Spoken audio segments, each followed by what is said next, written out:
The Avengers liked to think they had seen everything.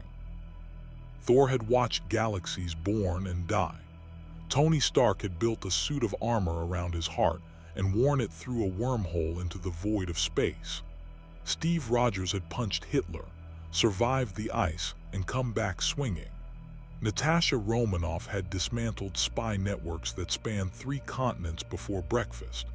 They had faced gods, monsters, robots the size of skyscrapers, and the occasional reality-bending, purple-fingered megalomaniac with a jewelry obsession. So when Maria Hill leaned into Nick Fury's ear during the Avengers' annual public relations press conference in Times Square and whispered that S.H.I.E.L.D. sensors were detecting a dimensional rift opening approximately 40 feet above the main stage, Fury did not flinch. He simply adjusted his eye patch, took a slow sip of his coffee, and said, "Of course there is." The rift opened like a wound in the sky. It was not elegant. It was not the shimmering blue beauty of a Bifrost beam or the clean surgical precision of a sling ring portal. It tore, literally tore, through the fabric of space above the heart of New York City, with a sound like the universe itself was ripping a piece of fabric it had spent 14 billion years weaving. Green and white light poured through the gap, crackling with electricity that smelled of ozone and something else, something organic and alive, like the inside of a rainforest after a lightning strike. The crowd of 300 journalists, photographers, and civilians below looked up in the kind of collective silence that only happens in the half-second before absolute chaos. Then a 15-year-old boy fell out of it. He was not falling gracefully. He was tumbling, arms pinwheeling, backpack spinning off one shoulder, shouting something that the wind tore apart before it reached the crowd below. He wore jeans, a black t-shirt with a green stripe running down the sleeve, and on his left wrist, glowing with furious emerald light, was a device that looked like no technology anyone on the ground had ever seen. It was smooth and white with a circular green face, and it was screaming, not metaphorically.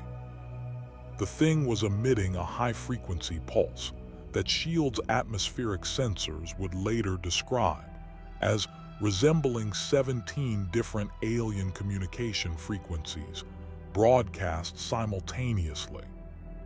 Tony Stark had his helmet on before the boy hit the 40-foot mark. "Friday analysis," he said, voice crisp inside the suit. "Dimensional breach confirmed. Energy signature does not match any known technology, Asgardian, Chitauri, or terrestrial. The device on the subject's wrist is the source. Subject appears to be human, adolescent, approximately 15 years of age. Vitals are elevated but stable. He is, for lack of a better descriptor, fine. He's falling out of a hole in the sky. He does not appear particularly surprised by this, boss." Tony looked up. Friday was right. The kid was still tumbling, still shouting, but there was something in his body language that was less "oh no, I am going to die," and more "this is extremely inconvenient, and I am going to be annoyed about it for weeks." He grabbed the back of the kid's shirt at the 30-foot mark and arrested his fall with a gentle repulsor burn, lowering them both toward the stage as camera flashes exploded across Times Square like a lightning storm compressed into a city block. The boy landed on both feet, stumbled, caught himself on the podium the mayor of New York had been using 3 minutes ago to talk about the Avengers' positive impact on property values, and looked around. Green eyes, brown hair, an expression that walked the exact line between deeply irritated and completely unsurprised. He looked at Tony Stark in the Iron Man suit. He looked at Thor, who had risen 6 feet off the ground out of instinct, Mjolnir spinning lazily in his grip. He looked at the 300 journalists, the banks of cameras, the S.H.I.E.L.D. agents who had materialized at the crowd's perimeter with weapons raised, and the dimensional rift above them, which was already beginning to close, sputtering and sparking like a dying neon sign. Then he looked down at the device on his wrist. "Seriously," Ben Tennyson said, to no one in particular, "I just fixed you." The Omnitrix pulsed once, green and defiant, and said nothing. The rift collapsed with a sound like a thunderclap, leaving a sky that was suddenly, aggressively, perfectly normal. Blue, cloudless, completely devoid of interdimensional tears.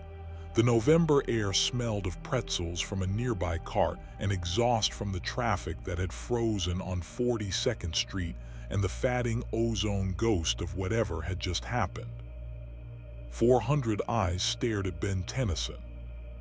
Ben Tennyson stared at the Omnitrix. "Hey," Tony Stark said, flipping his faceplate up. "Kid." Ben looked up. "You want to tell me what that was?" Ben opened his mouth, closed it, opened it again. "Null void containment breach," he said, like this was a perfectly normal sentence. "Happened before. Usually I end up somewhere weird." He looked around at Times Square, at the Avengers, at the army of cameras still pointed at him. This is definitely somewhere weird. The silence that followed lasted exactly 2 seconds. Then every journalist in Times Square started shouting at once. Fury appeared at Tony's shoulder like smoke given a human shape. He looked at the boy. He looked at the Omnitrix. He looked at the readings on the tablet Maria Hill was holding, which were scrolling faster than she could track. Then he looked back at Ben. "Get him off this stage," Fury said quietly. "Now, before someone asks him something on camera." It was, as it turned out, already too late for that. A reporter from Channel 7, a woman named Sandra Chen, who had won 3 press awards for being exactly the kind of person who asked questions before the moment passed, had already broken through the perimeter. Her microphone was 6 inches from Ben's face. "Can you tell us your name? Where did you come from? What is that device on your wrist? Are you an inhuman? Are you a mutant? Is that alien technology? Are you affiliated with the Avengers? Are you a threat?" Ben blinked at the cascade of questions. Then, because he was Ben Tennyson and 15 years of life on the road fighting alien criminals had given him a particular relationship with media attention, he said, "Ben Tennyson. Long story. This is the Omnitrix, don't think so. Definitely not. Kind of, it's complicated, just got here. And no." He paused. "Probably. The clip would be the most watched video on the internet within 6 hours. S.H.I.E.L.D. moved him off the stage in under 90 seconds. Steve Rogers, who had the most experience being a confused person in a confusing situation, and the most genuinely decent instincts of anyone on the team, fell into step beside Ben as the agents formed a perimeter around them. "You okay?" Steve asked. Ben looked at him, at the shield, at the suit. "You're Captain America," he said. "I am." "Huh?" Ben processed this for a moment. "In my universe, you're a comic book character." Steve Rogers had also heard this before. Occupational hazard of existing as a living legend. "Is that right?" he said, more statement than question. "Yeah, I mean you're kind of a big deal back home. My grandpa has the old trading cards." Ben paused. "He's going to lose his mind when I tell him about this." Steve found to his own surprise that he was almost smiling. There was something refreshingly uncomplicated about the kid. No angle, no agenda, just a 15-year-old boy who had fallen out of a hole in the sky and was already thinking about how to describe it to his grandfather. They moved him into a S.H.I.E.L.D. mobile command vehicle parked on 43rd Street, while the press conference dissolved into controlled chaos behind them. Through the vehicle's tinted windows, Ben could see Thor landing near the stage, clearly intending to examine the spot where the rift had been. Tony was already on his phone. A woman with red hair and eyes like a person who had survived things that would destroy most people was talking quietly into a comm device, and Ben had the distinct impression she was talking about him. He sat down across from Nick Fury. The Omnitrix was still glowing, not its normal standby green, something more agitated, more alive. It had been doing this since the null void breach, scanning, pulsing, and making occasional soft sounds that Ben had never heard it make before. "It's picking up new samples," Ben said, noticing Fury's eyes on the device. "The Omnitrix stores alien DNA. It catalogs new species automatically when it detects them. Whatever this place is, there's a lot of new biology to catalog." Fury's expression did not change. "How many alien species can that thing access?" 10 regular ones plus whatever it keeps unlocking," Ben shrugged. "It's complicated. The guy who built it was thorough. And you can transform into these aliens." "Yeah, completely. Full physical transformation, powers, size, everything." Ben said it the way someone describes their car's features to someone who asked. A little bored, a little proud, completely matter of fact. Fury sat back. His one eye was calculating in a way that made Ben feel like he was being quietly disassembled and reassembled by someone who was very good at it. "Demonstrate," Fury said. Ben looked at him. Then he looked down at the Omnitrix. He twisted the dial, felt the familiar click of the faceplate rising, the green glow of the holographic display cycling through alien silhouettes. He selected one, pressed down, and the transformation hit him like a wave. It was, for anyone who had never seen it before, absolutely terrifying. The green light expanded from the Omnitrix outward, swallowing Ben whole in under 2 seconds. The shield agents in the vehicle went for their weapons instinctively. The vehicle itself groaned as something very large suddenly occupied a space designed for something much smaller. Fury did not move, did not flinch, did not reach for a weapon. He simply watched as Ben Tennyson became Four-Arms, the Tetraman, 8 feet tall and four-armed and red-skinned and powerful enough to stop a moving semi-truck with one hand, which Ben had done twice last summer on the highway outside of Bellwood. The silence in the vehicle was the kind that has weight to it. Four-Arms looked down at Fury. Fury looked up at Four-Arms. "Huh," Fury said. "Yeah," said Four-Arms, in a voice like boulders disagreeing with each other. Ben held the form for 10 seconds, then let the Omnitrix time out naturally, the green light receding, returning him to 15-year-old human dimensions in the space between one breath and the next. The shield agents were still pointing weapons at the space where Four-Arms had been. "Stand down," Fury said quietly, and they did. He looked at Ben for a long moment. Then he picked up his phone and made a call. "Get me Banner," he said, "and Stark, and tell Thor to stop examining the rift site because there's nothing there to find." A pause. "Yes, I'm sure. The source of the anomaly is sitting across from me eating what appears to be a granola bar." Ben lowered the granola bar he had retrieved from his backpack. "I didn't have lunch," he said, slightly defensive. "Kid," Fury said, and something in his voice shifted almost imperceptibly towards something that might, in a different context, have been warmth. "You're going to have a very long day." He was not wrong. The assessment began within the hour, and it was thorough in the way that only organizations with unlimited budgets and genuine existential paranoia can be thorough. Tony Stark scanned the Omnitrix 7 times with 7 different sensor arrays, and got 7 different readings that contradicted each other in ways that made him visibly uncomfortable. Bruce Banner spent 40 minutes examining the residual energy from Ben's forearm's transformation, and came away looking like a man who had been handed a jigsaw puzzle, where the pieces were from 17 different boxes. Thor touched the Omnitrix once, briefly, and then stepped back with an expression that Ben would later describe as the face of someone who had just heard a very strange piece of music. "It contains life," Thor said.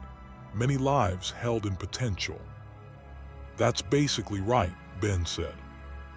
"This is Asgardian work," Thor said, and then immediately reconsidered.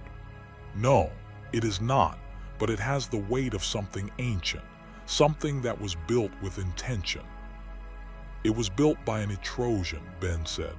"Azimuth, smartest being in 3 galaxies, in my universe anyway." 3 galaxies, Tony repeated, from somewhere behind a holographic display. "He's modest about it." The Omnitrix pulsed again, that new restless energy that had started with the breach. Ben watched the dial cycle through its display unprompted and frowned. It was adding silhouettes he didn't recognize. Compact ones, a figure with a hammer, a figure with a shield, a small figure trailing webs. The Omnitrix was doing what it always did when it encountered new biology, cataloging, sampling, storing. But the rate at which it was working was new. Whatever this universe was, it was biologically very interesting. Outside the command vehicle, the situation was developing in ways Ben couldn't see. In a HYDRA satellite office in Lower Manhattan, a man named Heinrich Zemo was watching the Times Square footage on a loop. In a castle in Latveria, Victor Von Doom had already requested the full S.H.I.E.L.D. sensor data through channels that S.H.I.E.L.D. was not aware he had access to. In a building that officially did not exist in Washington, D.C., a committee was being convened to discuss the legal status of an individual who could technically become 10 different non-human entities. And in a basement apartment in Queens, a 17-year-old boy with a spider bite scar on the back of his hand was watching the same Times Square clip on his laptop, eating cereal, and thinking about how the green device on the fallen kid's wrist looked like nothing he had ever seen before, and how much he wanted to know what it did. His name was Peter Parker. He had plans that afternoon. They were about to change. 3 hours after Ben Tennyson fell out of the sky, Fury made a decision that his analysts would debate for months afterward.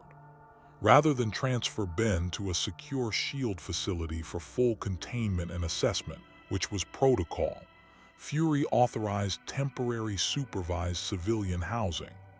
The reasoning, which Fury did not share with his analysts, was simple. The Omnitrix was keyed to Ben's biology. Taking Ben somewhere that felt like a prison was a good way to make a frightened teenager do something dramatic with a device that could apparently turn him into a creature large enough to flip the command vehicle. Better to give him a room, give him space, watch him. The room was in a S.H.I.E.L.D. safe house in Midtown, 7 floors up, with a view of the city that Ben stood at the window and looked at for a long time without speaking. New York. His New York had this same skyline roughly. Same shape, same density, same endless vertical ambition. But this one had a tower with a large letter A on it, and this one had a sky that still carried, even months later, the ghost of something that had happened over it. A battle. Ben could feel it the way you can sometimes feel the memory of a storm in the way the air sits. He pressed his hand against the glass. The Omnitrix pulsed, gentle and green. "You okay?" a voice said from the doorway. Ben turned. The agent assigned to him was young, 20-something, with the build of someone who had done a lot of training and the eyes of someone who was trying hard to seem casual about a situation they found deeply strange. But standing next to the agent in the doorway was someone else entirely. Civilian clothes, a backpack, brown hair and eyes that were doing the very specific calculation of someone who was trying to figure out something complicated about you, while also trying to seem like they weren't. "Hey," the newcomer said. "I'm Peter Parker. I'm actually here because I asked if I could be. Because I saw the thing on the news and I thought maybe it would help to have someone your age around." He said it like a question. "I know that sounds weird. It is weird. Forget I said it." Ben looked at him. "You're not a SHIELD agent." "No, definitely not." A pause. "I know some people. Anyway, I just thought, falling out of the sky in a strange place is probably kind of a lot." Ben thought about the null void, about the containment breach, about the way the rift had felt when it opened, violent and wrong, and nothing like the dimensional jumps he was used to, about the fact that his phone had no signal and the Omnitrix's communication functions were returning nothing, which meant Grandpa Max's plumber badge communicator frequency didn't exist here, which meant he was, for the first time in his life, genuinely alone in a way that had nothing to do with being by himself. "Yeah," Ben said, "it's kind of a lot." Peter Parker came in and sat on the windowsill across from him, and the SHIELD agent stepped out and closed the door. And outside, the New York skyline glittered in the early evening like a city that had no idea how many things were already in motion because of the boy who had fallen into it. The Omnitrix ticked quietly on Ben's wrist. Somewhere in Latveria, Doom was smiling. If you want to see more dimension-hopping heroes crash into the Marvel Universe, hit that subscribe button and drop what character you want to see enter Marvel next in the comments below. Hero time never stops. Peter Parker had a gift for making uncomfortable situations feel manageable. It was not a superpower, technically. It did not appear in any SHIELD file, any Avengers assessment, any of the 17 different databases that tracked enhanced individuals in the continental United States. It was softer than that and more useful in its own way. It was the particular talent of someone who had spent years being the smartest person in a room full of people who didn't notice him, which had taught him how to pay attention to what people actually needed rather than what they said they needed. What Ben Tennyson needed, Peter decided within the first 10 minutes, was to talk to someone who was not analyzing him. So Peter did not analyze him.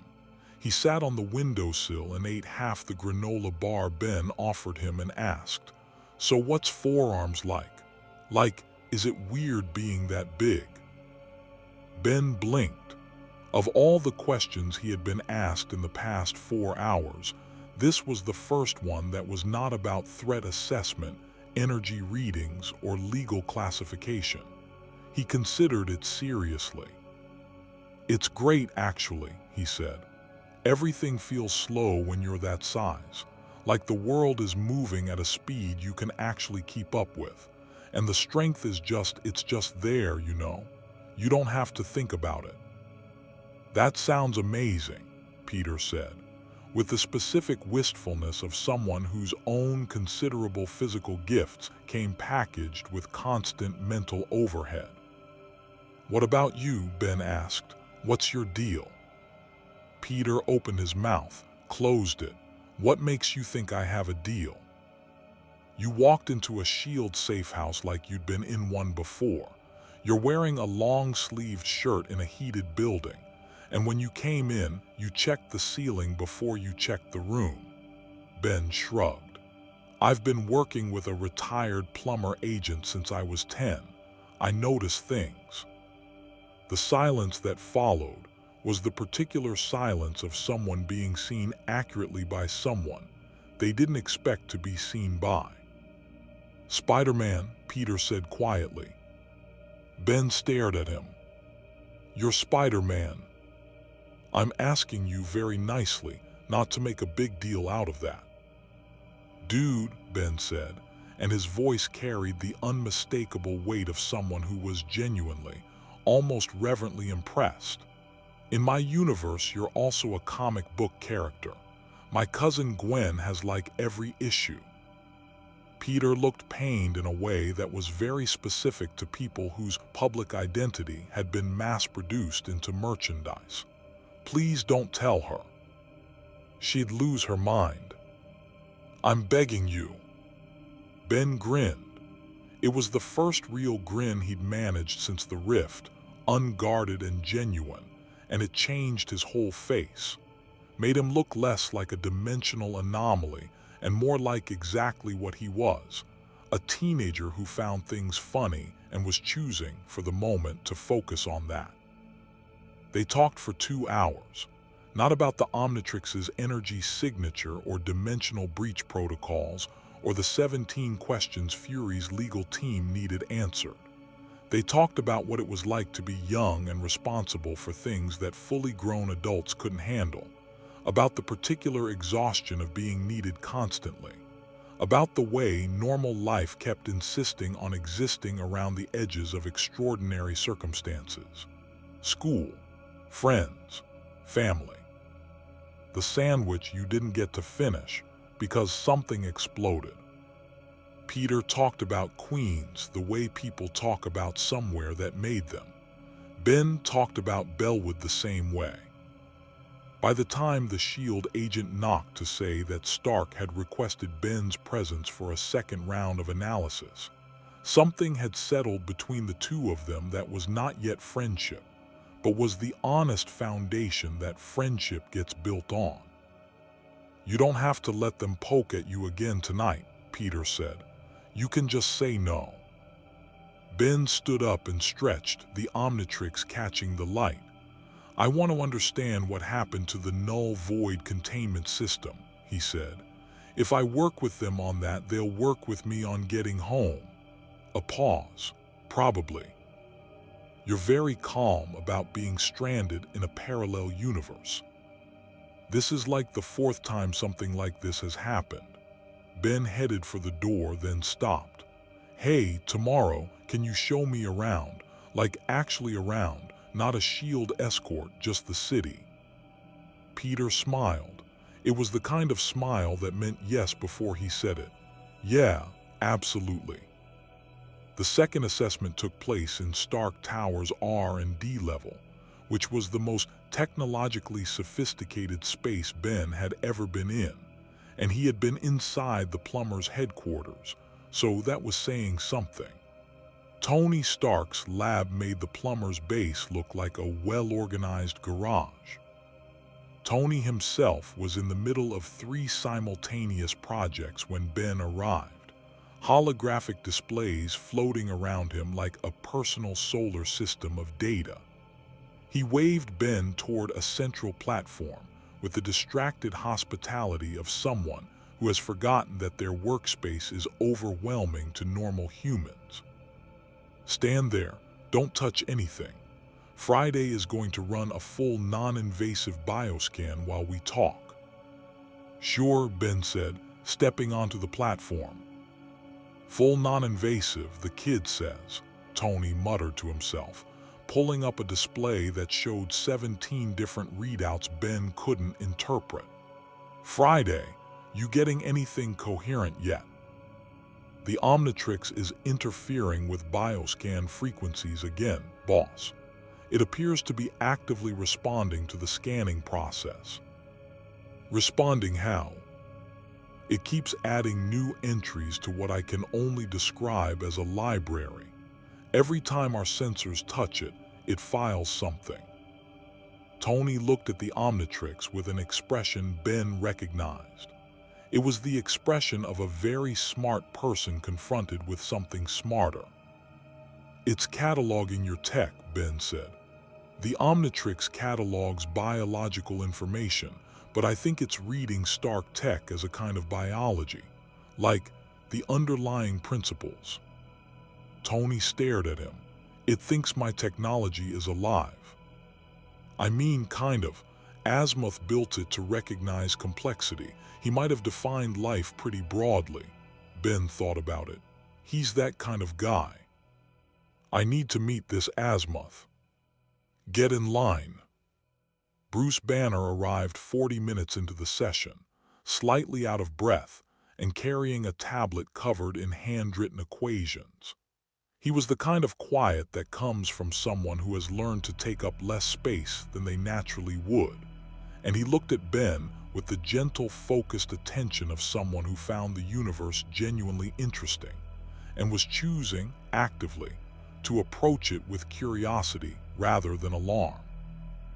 "The residual energy from your transformation," he said, by way of greeting. "It has some interesting parallels with gamma radiation." "Does it hurt you?" Ben asked immediately. Bruce looked surprised. "No, not at all, I'm just..." Theoretically, it shouldn't work the way it does. The cellular reorganization rate alone should be catastrophically destabilizing, but your cells don't seem to mind.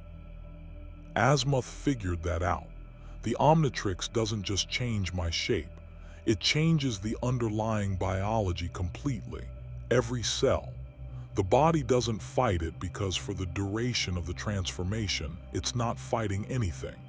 It just is. Bruce sat down slowly. He said, "That's actually remarkable. Do you know the mechanism?" "Some of it. I've had it explained to me like 4 times, and I understand maybe 60%. That's 60% more than anyone on Earth," Bruce said, and meant it. Tony was still trying to get the Omnitrix to tell him something coherent. The device was, in his professional opinion, the most aggressively uncooperative piece of technology he had ever encountered, and he had built technology in a cave with a box of scraps. Every time his sensors got close to reading its core architecture, the Omnitrix did something that Friday described as politely declining and redirected the scan. "It has countermeasures," Tony said. "It has everything," Ben said. "Can you take it off?" The atmosphere in the room changed. It was subtle, but Ben felt it, the slight sharpening of attention, the micro-adjustment in Tony's casual posture that was not actually casual. "It's DNA locked," Ben said evenly. "It only comes off if it wants to, which it doesn't, and even if it did, you wouldn't want it to." He met Tony's eyes steadily. "The Omnitrix is not a weapon. It was built to preserve alien life, not weaponize it. Azimuth put more safeguards into it than your entire missile defense system. If someone tried to misuse it, it would either shut down completely or..." He paused. "Well, the last person who tried to weaponize it ended up very unhappy about that decision." Tony studied him for a long moment. Then he smiled, and it was the genuine smile, not the performed one, the one that meant he had just decided he respected you. "Fair enough," he said. The world outside was not being quite as reasonable as Stark's lab.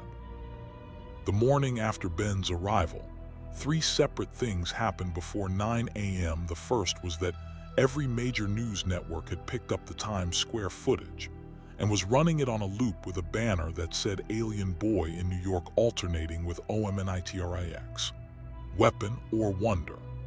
The second was that a congressional aide left a voicemail for Maria Hill, indicating that the Enhanced Persons Oversight Committee wanted Ben classified and registered within 72 hours. The third was that S.H.I.E.L.D.'s Threat Analysis Division flagged an unusual energy reading from a private satellite array that had been pointed at Times Square since the moment the rift opened. The satellite array was registered to a shell company. The shell company traced back, after 4 layers of obfuscation, to a foundation in Latveria. Fury looked at this information for 30 seconds. Then he moved Ben's security detail from 2 agents to 6 and said nothing about it to Ben, because there was nothing to be gained from telling a 15-year-old that Dr. Doom was already interested in him.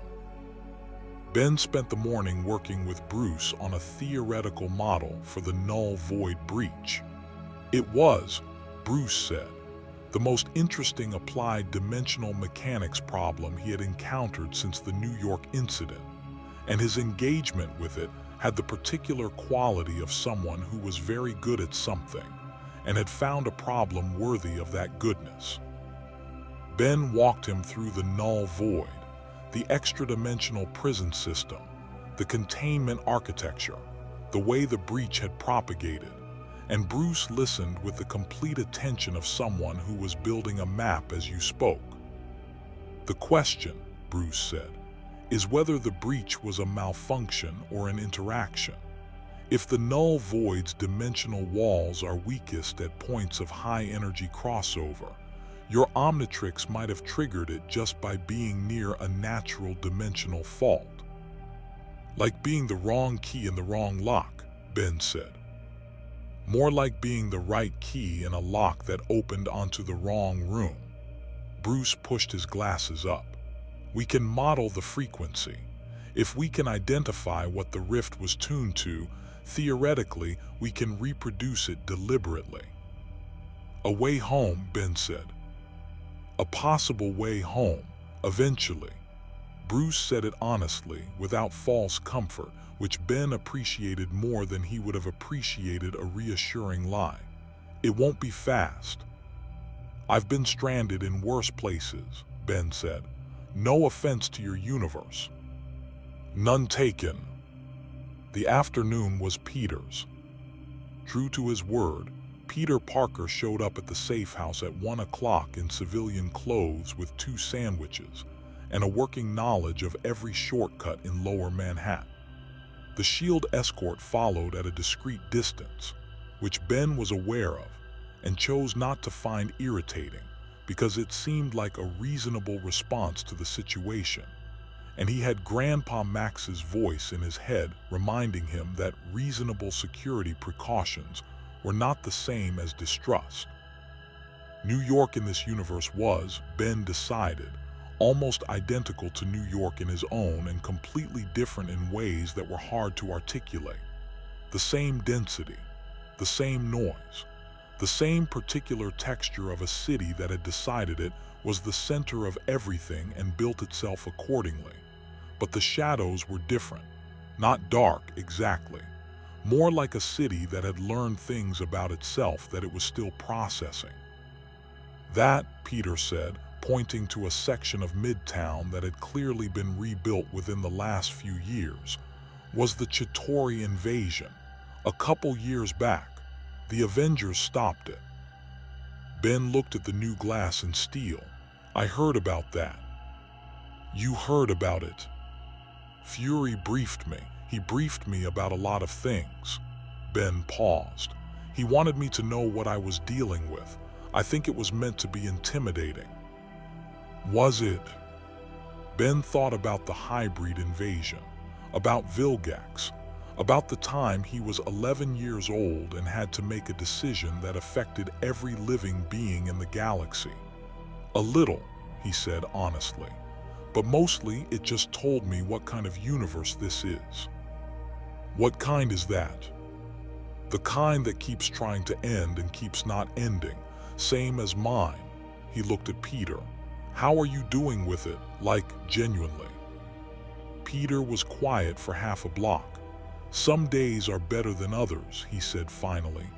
There's always something. You kind of learn to, he searched for the word, compartmentalize, badly. Yeah, Ben said. Yeah, I know that. They ate the sandwiches on the steps of a public library and watched the city go by and didn't talk for a while. And the silence was the comfortable kind. The kind that means 2 people have found a frequency they share without needing to discuss it. The Omnitrix ticked softly, adding, always adding. Ben watched the silhouettes on the display cycle past. Some of them he recognized from the Avengers briefing, some he didn't. The device was thorough and indiscriminate, cataloging every biological signature it detected with equal interest. The hot dog vendor's genome and the cosmic residue left on the rebuilt Midtown pavement with the same quiet fascination. Then it stopped on one silhouette and pulsed. Ben frowned and looked at the display. The silhouette was small, humanoid. The Omnitrix had flagged it differently than the others, not as a standard catalog entry but with a designation he'd only seen a handful of times. Enhanced. Present. He looked up. Across the street, a man in an expensive coat was standing very still and looking directly at him. Not with the ordinary curiosity of someone who had seen his face on this morning's news. With the focused, measuring attention of someone who had been watching for a while and had already reached conclusions. The man smiled. It was a perfectly calibrated smile, warm on the surface, completely cold underneath. Ben had seen that smile before, on Vilgax occasionally, on Kevin Levin in the early days before he was Kevin who was on their side, on people who looked at the Omnitrix and saw something other than what it was. "Peter," Ben said quietly. Peter followed his gaze. His own expression shifted, subtle but immediate, the micro-change of someone who had switched modes. "That's Justin Pierce," Peter said, voice low. "He runs something called Prometheus Solutions. He's been in the news lately. Tech acquisition, biotech research." A pause. "S.H.I.E.L.D. watches him." "Why?"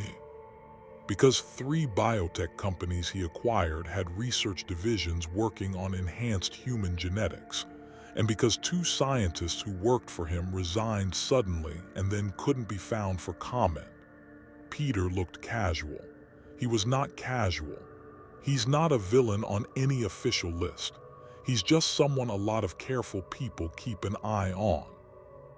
The man across the street gave Ben a small nod, the acknowledgement of someone who wants to be seen seeing you, and then turned and walked away into the crowd with the unhurried confidence of someone who has already done what he came to do. Ben looked down at the Omnitrix. The new designation was still blinking. "S.H.I.E.L.D. is going to want to know about that," Ben said. "Yeah," Peter agreed. "But first," he picked up the second half of his sandwich, "finish your lunch, because whatever comes next you're going to want to have eaten." Ben picked up his own sandwich and looked at the space where the man had been. Around them, New York went about its business, indifferent and enormous and full of moving pieces that were already arranging themselves around the presence of one 15-year-old boy from another universe. Somewhere above them, a S.H.I.E.L.D. surveillance drone banked silently and followed the direction the man in the expensive coat had walked. In Queens, Aunt May's phone rang, Peter's ringtone. She answered it and heard her nephew's voice saying he'd be home for dinner probably, and that everything was fine, and that he'd run into someone interesting. In Latveria, a screen showed Ben and Peter eating lunch on library steps, captured through a drone camera that was considerably more sophisticated than S.H.I.E.L.D.'s. Doom looked at the Omnitrix display, at the cycling silhouettes, at the rate of acquisition. "It is cataloging everything," he said to the empty room, in a voice that contained the particular satisfaction of a theory being confirmed. "Every biological signature in the city, every enhanced individual, every cosmic residue." He turned from the screen. "It is not merely a transformation device. It is the most comprehensive genetic library in recorded existence." He picked up a pen and made a note. "And the boy carries it on his wrist." The congressional hearing request arrived on day 3. Ben found out about it the way he found out about most things during his first week in the Marvel Universe, through Peter.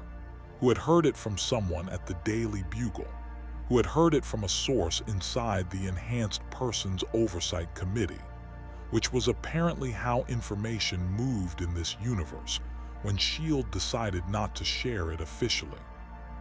The request was formal, typed on government letterhead, and used the phrase unregistered alien-derived enhancement device 4 times in 2 pages, which Ben felt was excessive. "They want to classify the Omnitrix," Peter said, sitting on the lab bench in Bruce's workspace while Ben stood in the center of a holographic projection of the null void's dimensional architecture. "Put it in the same category as military-grade weapon systems." "It's not a weapon," Ben said, for what felt like the 15th time since his arrival. "I know that. You know that. The committee knows exactly what it wants to know and nothing else." Peter picked up a stress ball from Bruce's desk and tossed it between his hands. "Welcome to enhanced individual politics." Bruce looked up from his equations. "The registration framework has been," he searched for a diplomatic word, "contentious. There are people who think any power that can't be regulated shouldn't exist unsupervised." "My grandfather would have something very specific to say about that," Ben said. "What would he say?" "He'd say that the people most eager to regulate power are usually the ones most interested in controlling it." Ben turned back to the holographic display. "He's been a plumber for 40 years. He knows the difference between oversight and ownership." The null void model rotated slowly in the air between them. Bruce had built it from Ben's descriptions and the residual energy readings from Times Square, and it was impressively accurate in its broad strokes and necessarily approximate in its specifics. The breach point glowed amber. The dimensional fault lines extended outward from it like cracks in glass. "The problem," Bruce said, "is that the breach wasn't random. The fault was pre-existing. Your Omnitrix interacted with it, but the fault was already there." "Meaning?" "Meaning the null void and this universe share a dimensional boundary at this fault point. They're adjacent. The Omnitrix triggered the breach, but any sufficiently powerful dimensional event at that location could do the same thing." He paused. "In theory, a deliberate event of the right frequency could reopen it." Ben looked at him. "You can get me home." "I think we can get you home. The math is," he tilted his head, "ambitious, but theoretically sound." It was the best news Ben had received since his arrival. He felt it settle into him, not as relief exactly, more as the particular steadiness that comes from knowing the path exists even if you haven't walked it yet. He had been here 4 days. It already felt longer, not because it was bad. Because every day his Omnitrix cataloged more, understood more, and the more it understood, the more complicated things became. And complicated situations had a way of generating obligations, and obligations had a way of becoming his problem specifically. He looked at the Omnitrix. The display had 43 new silhouettes he hadn't recognized on arrival.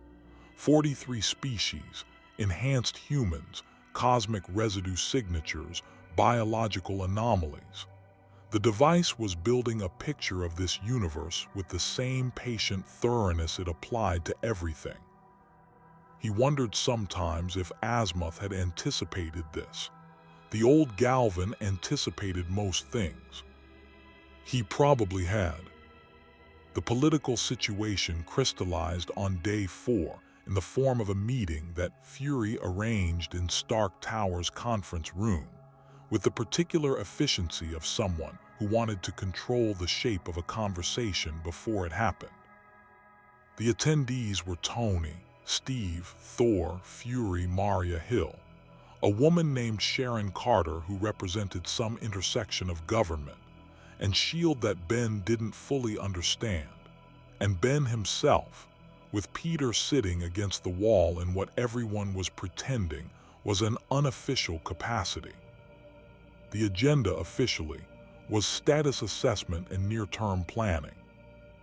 The actual agenda was everyone figuring out what they wanted from Ben before someone else got there first. Tony went first because Tony always went first. The committee request is going to happen regardless of what we do. The question is whether Ben walks in there with Avengers support or walks in alone. He looked at Ben. I'd recommend not walking in alone. I'm not registering the Omnitrix, Ben said. It's not mine to register. It belongs to Azimuth. I'm the wielder, not the owner. The committee won't recognize that distinction. The committee can take that up with Azimuth when I get home and tell him this universe tried to file his life's work as a weapons system. Ben said it pleasantly. Tony almost smiled. Steve leaned forward. What do you want, Ben? Not what you'll accept. What do you actually want? Ben appreciated the directness.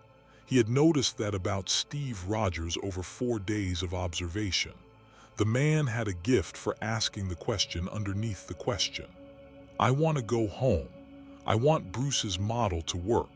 While I'm here, I want to help where I can and not cause problems where I can avoid them. And the Omnitrix. It does what it does. I can't stop it cataloging. I wouldn't if I could. He met Steve's eyes. If that's a problem for this universe, that's a conversation we need to have. But I'm not pretending it isn't happening. Sharon Carter had been quiet through all of this, taking notes with the focused attention of someone who was going to do something precise with the information. There's a third-party interest we should discuss, she said. The man you saw outside the library, Justin Pierce. His real name is Heinrich Zemo, a pseudonym he uses for legitimate business fronts. He's the son of a former HYDRA operative. The room temperature dropped a few degrees. HYDRA, Ben said. A splinter faction, smaller than the main organization, more focused. Prometheus Solutions is a biotech research front. They've been trying to crack enhanced human genetics for 2 years. Sharon pulled up a holographic display. They've had limited success. Then you arrived, and the Omnitrix started cataloging every enhanced individual in New York, and suddenly their surveillance interest in you became very intense. Ben looked at the Omnitrix. They want the library. They want to weaponize it, Fury said. There's a difference. Not to Azimuth, there isn't. Ben felt something harden in him, the same thing that hardened when Vilgex talked about the Omnitrix as a conquest. The device on his wrist had been built to preserve life. 43 new species in 4 days, all filed with the same careful reverence that Azimuth brought to everything. The idea of that library in HYDRA's hands produced a feeling in Ben's chest that was not quite anger and not quite fear and was entirely motivating. What are they planning? We don't know yet, Sharon said. But the satellite surveillance suggests they've been running the Times Square energy readings through their own analysis systems continuously since day 1. Thor, who had been listening with the attentiveness of someone who processes information differently than humans do, but no less thoroughly, spoke for the first time. This Omnitrix, he said. In my understanding, it holds the genetic blueprint of many species. If someone were to extract even a partial copy of its library, they'd have a catalog of alien biology that doesn't exist anywhere else in this universe, Tony finished. He looked at Ben. That's not just a weapons application. That's a fundamental shift in this planet's biological knowledge base. Medical, military, evolutionary. The applications are, he paused, visibly running calculations. Enormous. That's not going to happen, Ben said. We agree, Steve said, which is why we want to help if you'll let us. Ben looked around the table. At Tony, who was already 3 steps ahead in contingency planning. At Steve, who was asking rather than telling. At Thor, who regarded the Omnitrix with something that was not quite reverence but was adjacent to it. At Fury, who was watching all of them with the expression of someone who had arranged this dynamic deliberately and was satisfied with its shape. At Peter against the wall, who gave him a small nod that meant "I think this is okay." "All right," Ben said, "but I set the terms for the committee hearing, and if HYDRA makes a move, I'm in the field. I'm not a civilian you're protecting. I'm a plumber." "A plumber," Tony repeated. "An intergalactic law enforcement organization. Long story." "You keep saying that." "Because it keeps being true." The terms were agreed on with the kind of efficiency that comes when everyone in a room is genuinely trying to solve the same problem rather than win an argument. Ben would attend the committee hearing with Tony and Steve as support. Bruce would continue the dimensional breach work. Peter would maintain civilian cover as Ben's unofficial cultural liaison, which Peter accepted with the expression of someone trying not to look too pleased about something. What none of them knew, because S.H.I.E.L.D. surveillance drone had lost Zemo in a parking structure 3 blocks from the library and had not relocated him, was that Heinrich Zemo had spent the past 4 days doing something that went beyond satellite analysis. He had found a physicist.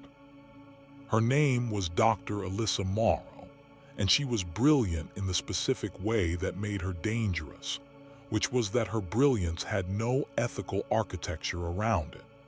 She had worked for 2 universities, 1 defense contractor, and 1 research organization that officially did not exist before Prometheus Solutions had acquired her contract.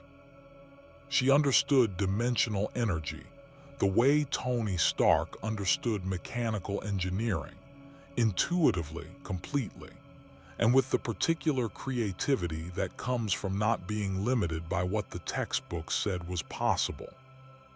She had been studying the Times Square readings for 4 days, without sleeping more than 3 hours at a stretch. On day 4, she called Zemo. "The Omnitrix is not broadcasting," she said, "but it is receiving. Every time a S.H.I.E.L.D. scanner touches it, every time Stark's sensors run analysis, the device files the frequency. It's building a map of this universe's technological signatures." "Can we use that?" Zemo asked. "Better. The device catalogs biological signatures passively. It doesn't need to be pointed at a target. It simply detects complexity above a certain threshold and files it." She pulled up her analysis.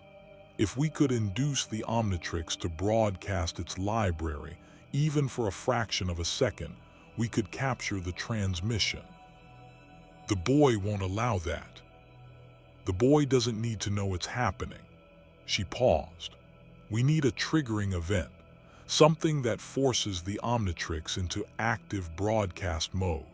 Something big enough and strange enough that the device's automatic response protocols kick in before the wielder can override them." Zemo was quiet for a moment. "What kind of event?" "A dimensional incursion," she said. "Something that mimics the original breach signature closely enough that the Omnitrix responds as if the null void is attempting to reestablish contact. In that moment, the device would broadcast a recognition signal." She looked at her equations. "That signal would contain a partial library index." "How partial?" "Partial enough to work with." She smiled at her screen. "I'd need 2 days to build the triggering device, 3 to be safe." Zemo looked at his calendar. "2, he said. "We don't have 3. Ben did not know any of this.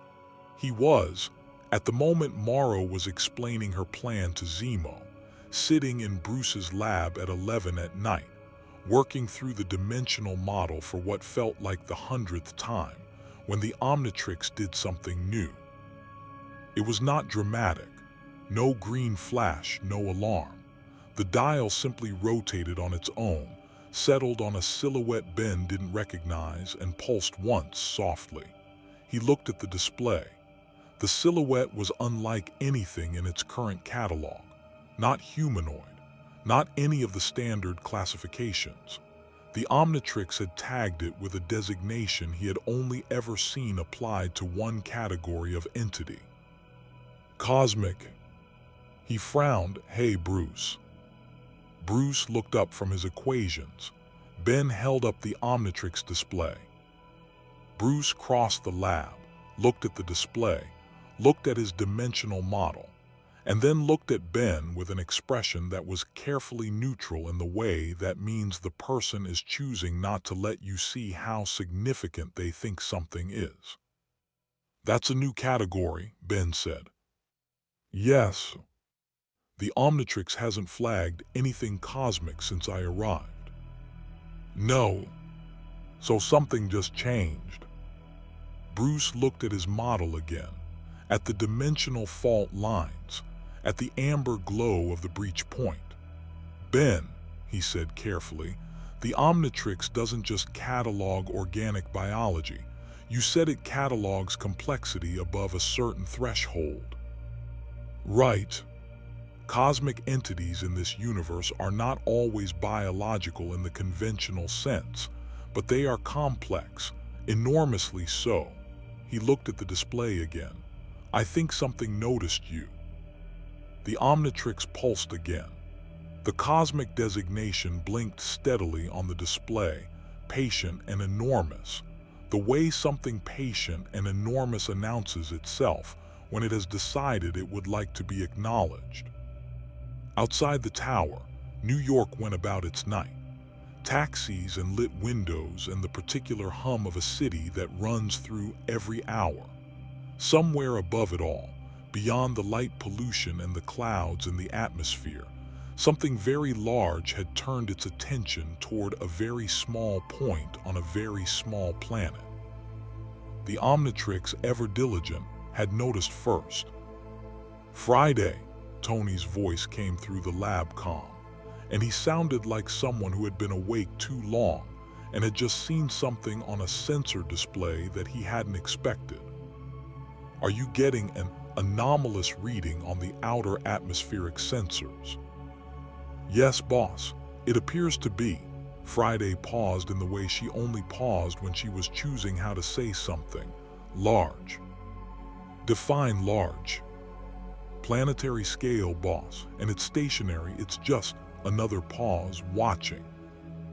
Ben looked at Bruce. Bruce looked at Ben. The Omnitrix flagged it first, Ben said. I know. Bruce took off his glasses and rubbed the bridge of his nose. Ben, in this universe there's an entity, a cosmic one. He consumes planets. He's been aware of Earth before, and he searched for the word, redirected. But if something with the Omnitrix's cataloging scope arrived in this universe and started filing biological data from every enhanced individual and cosmic residue signature in New York. Ben understood before Bruce finished the sentence. The most comprehensive genetic library in recorded existence had just announced its presence to the most persistent collector in the cosmos. The Omnitrix pulsed, green and steady and completely, utterly unintimidated, because it was Azimuth's work and Azimuth did not build things that were capable of being intimidated. Ben Tennyson stared at the cosmic designation on his display. Galactus, he said. It was not a question. Galactus, Bruce confirmed. The word sat in the lab like a stone dropped into still water, sending ripples outward through everything that came after it. Ben took a slow breath, then another. Then he did what he always did when something enormous and apparently insurmountable presented itself in his general direction. He started thinking about how to deal with it. Okay, he said, we need to tell Fury, and we need to tell him tonight. He paused. Also, this is at least partially my fault, so I want to be clear that I'm going to be the one who fixes it." Bruce looked at the display, at the cosmic designation blinking patiently. "Ben," he said, "whatever you're thinking, I want you to know that you don't have to do it alone." "I know," Ben said, and he meant it. 4 days in this universe and he already knew it was true. But the Omnitrix is why he's here, so the Omnitrix is how we deal with it. He looked at the device on his wrist. "Come on," he said quietly, to Azimuth's greatest work. "Let's go figure out how to talk to something that eats planets." The Omnitrix pulsed once, green and alive, like something that had been waiting for exactly this kind of problem. The war room convened at midnight. Fury had a gift for assembling people in the same space at short notice and making them feel like they had chosen to be there, which was a form of leadership Ben was learning to recognize and respect. Within 40 minutes of Bruce's call, the Stark Tower conference room held Tony, Steve, Thor, Natasha, Bruce, Clint Barton, who had appeared from somewhere unannounced with a coffee, and the expression of someone who had been expecting a phone call like this. Sharon Carter, Peter, and Ben Maria Hill was on a screen from the S.H.I.E.L.D. helicarrier. Above the table, Friday had projected the outer atmospheric readings in real time. The shape was immense, not visible to the naked eye, not detectable on civilian instruments, but to Stark sensors and S.H.I.E.L.D.'s orbital array it was there, enormous and patient, the way a mountain is patient, not because it chooses to be, but because patience is simply what it is. "He's not approaching," Tony said, pointing at the display. "He's observing. There's a difference, and right now that difference is the only thing between us and a very bad Tuesday." "He has done this before," Thor said. He was not alarmed exactly. Thor processed cosmic threats differently than humans, having grown up in a universe that contained them as standard features. But there was weight in his voice. When Galactus fixed his attention upon a world, it was not idle curiosity. It was assessment. "Assessment for what?" Peter asked. "For whether the world merits consumption." Thor looked at Ben. "Your device, it's cataloging. It would read to an entity like Galactus as something unprecedented, a library of biological complexity that should not exist in this universe." "The most interesting thing in the room," Tony said. "He notices the Omnitrix," Ben said, "and the Omnitrix noticed him, which is its job." He looked at the atmospheric display. The shape was vast enough that the readings had trouble conveying it. His brain kept trying to find a scale and failing. "Can we communicate with him?" The room was quiet for a moment. "Reed Richards has done it," Tony said carefully. "Once, under very specific circumstances." "Reed Richards," Ben said. "Smartest man on Earth, currently in a dimensional research station with his family." Tony pulled up a contact display. "He's going to think this is the most interesting thing that's happened all year, which given his year is saying something." "Call him," Ben said. "Already did," Friday said. "Dr. Richards will be here in 20 minutes." Ben nodded and turned back to the atmospheric display. He was doing the thing he did when problems were large, breaking them into components, identifying what he could affect and what he couldn't, finding the lever point. The lever point here was the Omnitrix. It always came back to the Omnitrix. "The Omnitrix flagged him as cosmic," he said. "That designation, I've only seen it applied to a handful of entities. The ones it uses that tag for are usually ones Azimuth considered significant enough to preserve. Not just catalog, preserve." Bruce looked up, meaning Azimuth may have already encountered something like Galactus. meaning Azimuth built a device that was prepared for the possibility of encountering something like Galactus. Ben turned the Omnitrix face toward the room. The cosmic designation was still there, blinking with the steady patience of something that would blink indefinitely until it was addressed. The question is what the preparation was. It was a question the Omnitrix was not yet answering, because the Omnitrix operated on its own timeline and could not be rushed, which was a design philosophy Ben had spent 5 years finding alternately reassuring and deeply frustrating. Reed Richards arrived in 19 minutes, which suggested he had been moving quickly for a man who publicly cultivated an air of unhurried intellectual calm. He was tall, with temples that had gone gray in a way that looked distinguished rather than aged, and he looked at the atmospheric display for approximately 4 seconds before he began talking in the rapid, layered way of someone whose mind moves faster than their mouth is entirely comfortable with. Fascinating. He's not in standard approach configuration. This is observational posture, which I've only documented twice. The first time was during the annihilation wave when he was calculating consumption priorities, and the second was when the Silver Surfer brought him to our system initially. He looked at Ben. "And you're the boy with the Omnitrix?" "Yes. The dimensional signature from the Times Square breach was extraordinary. I've been following the analysis." He extended a hand. Reed Richards. Ben Tennyson. "The Omnitrix is Etrosian work." Ben stared at him. "You know Etrosian technology?" "I've encountered references in cosmic records. Brilliant work. The third smartest species in their galactic cluster, by my estimate, though I suspect they dispute that ranking." He was already examining the Omnitrix display with the focused delight of a man who had found something genuinely new. The cosmic designation, it flagged Galactus before anyone else detected him. Of course it did. Etrosian sensor architecture operates partially outside standard dimensional space. It would detect cosmic-scale presences that conventional instruments miss. He straightened.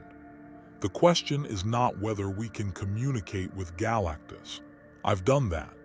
The question is what we say that makes the Omnitrix less interesting to him than consumption." "You can't make it less interesting," Ben said. "It is what it is, so you make him less interested in taking it."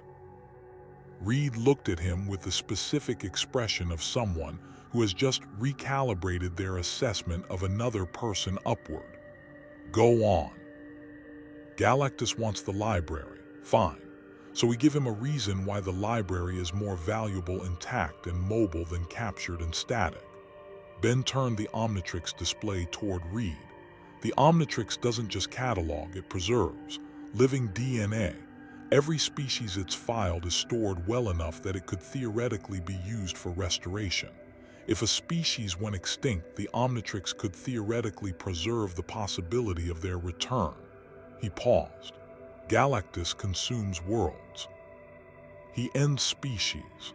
If the Omnitrix is the only thing in the universe that could undo that in some cases, and if he knows it, and if he knows that destroying it means that option disappears permanently." The room was very quiet. "You're going to argue conservation to the thing that eats planets," Tony said. "I'm going to argue utility. There's a difference." Ben looked at Fury. "I need to be the one to talk to him, not because I'm the best at this, because the Omnitrix is the reason he's here, and he'll know that, and if anyone else speaks first, it looks like the device's wielder is hiding behind representatives." Fury studied him for a long moment with that one-eyed assessment that felt like being looked at by something that had survived everything it needed to survive in order to be in this room right now. "You're 15, he said. "I was 10 when I first saved my universe," Ben said. "Age is not the variable you should be focusing on." Another long moment, then Fury looked at Reed. Is the approach survivable? Statistically, Reed said, and had the grace to look slightly apologetic about the qualifier. Good enough, Ben said. The approach happened at 3 in the morning, which felt appropriate. The city below was not asleep, but it was quieter, the particular frequency of a city that was resting rather than stopped. Tony's suits flanked Ben at a distance, not as protection but as presence, because Fury had made the point that showing up alone would read as vulnerability, and showing up with an army would read as aggression, and what they wanted to read as was honest. Thor flew alongside Ben for 100 feet before stopping. Whatever comes, he said, know that Asgard would call this worthy. Thanks, Thor. Also, if he tries to eat you, I will hit him very hard with Mjolnir. Also appreciated.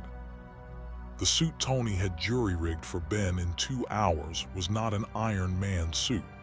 It was lighter than that, adapted to interface with the Omnitrix's energy signature, with communication and atmospheric systems that would let him function at the altitude they needed. Ben had looked at it and thought of Grandpa Max's old rust bucket, all practical competence and no elegance, and had felt immediately at home in it. He rose through the atmosphere alone. The presence of Galactus was not visible as a shape so much as a fact, a feature of reality at this altitude like gravity or atmospheric pressure, something that simply was. Ben's human senses couldn't resolve it into anything manageable. The Omnitrix could. It was running continuous analysis, filing, categorizing, and it had done what it sometimes did with truly extraordinary things. It had gone quiet, not offline, quiet. The way extraordinary musicians sometimes go quiet before something they recognize as worthy of silence.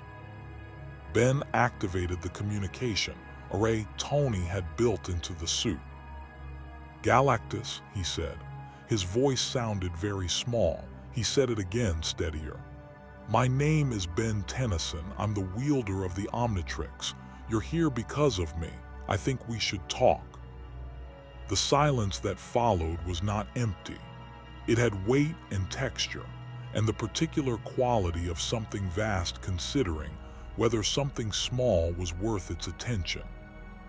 Then a voice arrived, not through the comm system, not through sound waves, but through the part of consciousness that processes things too large for sensory systems to handle.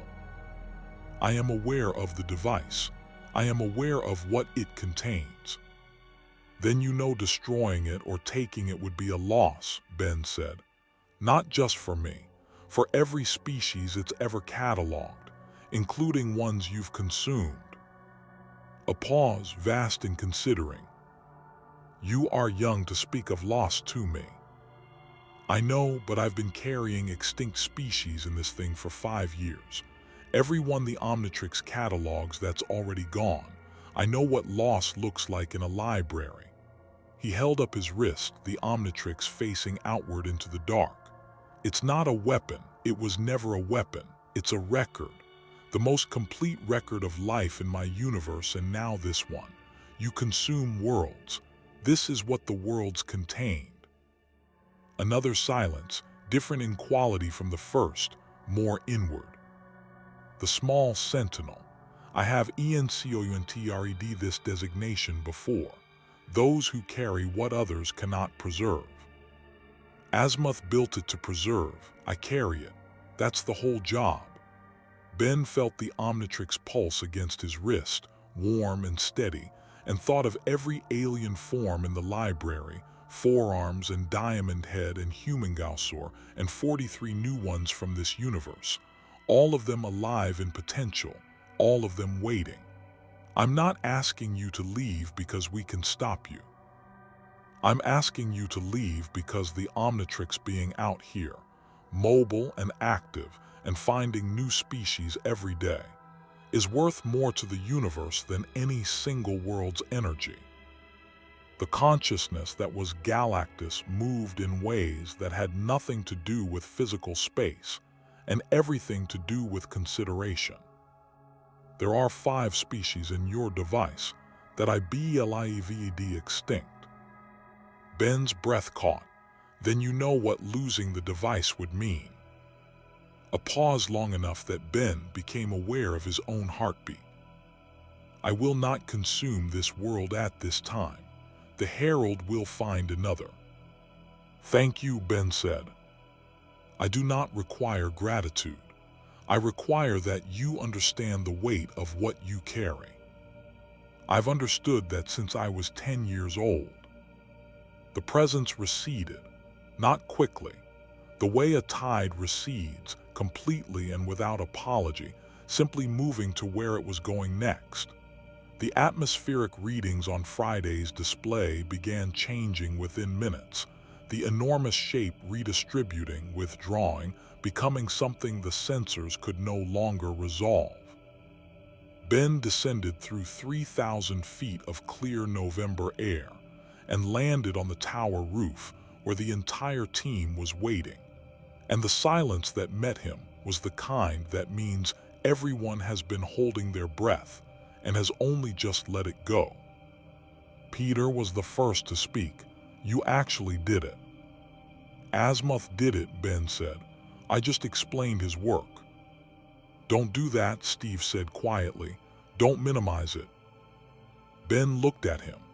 Steve Rogers was watching him with the expression of someone who had seen a specific kind of courage before and recognized it on sight. Not the loud kind. The kind that knows exactly what it's walking toward and goes anyway, not because it isn't afraid, but because the alternative is worse. Okay, Ben said, we did it. The morning brought HYDRA. Not openly.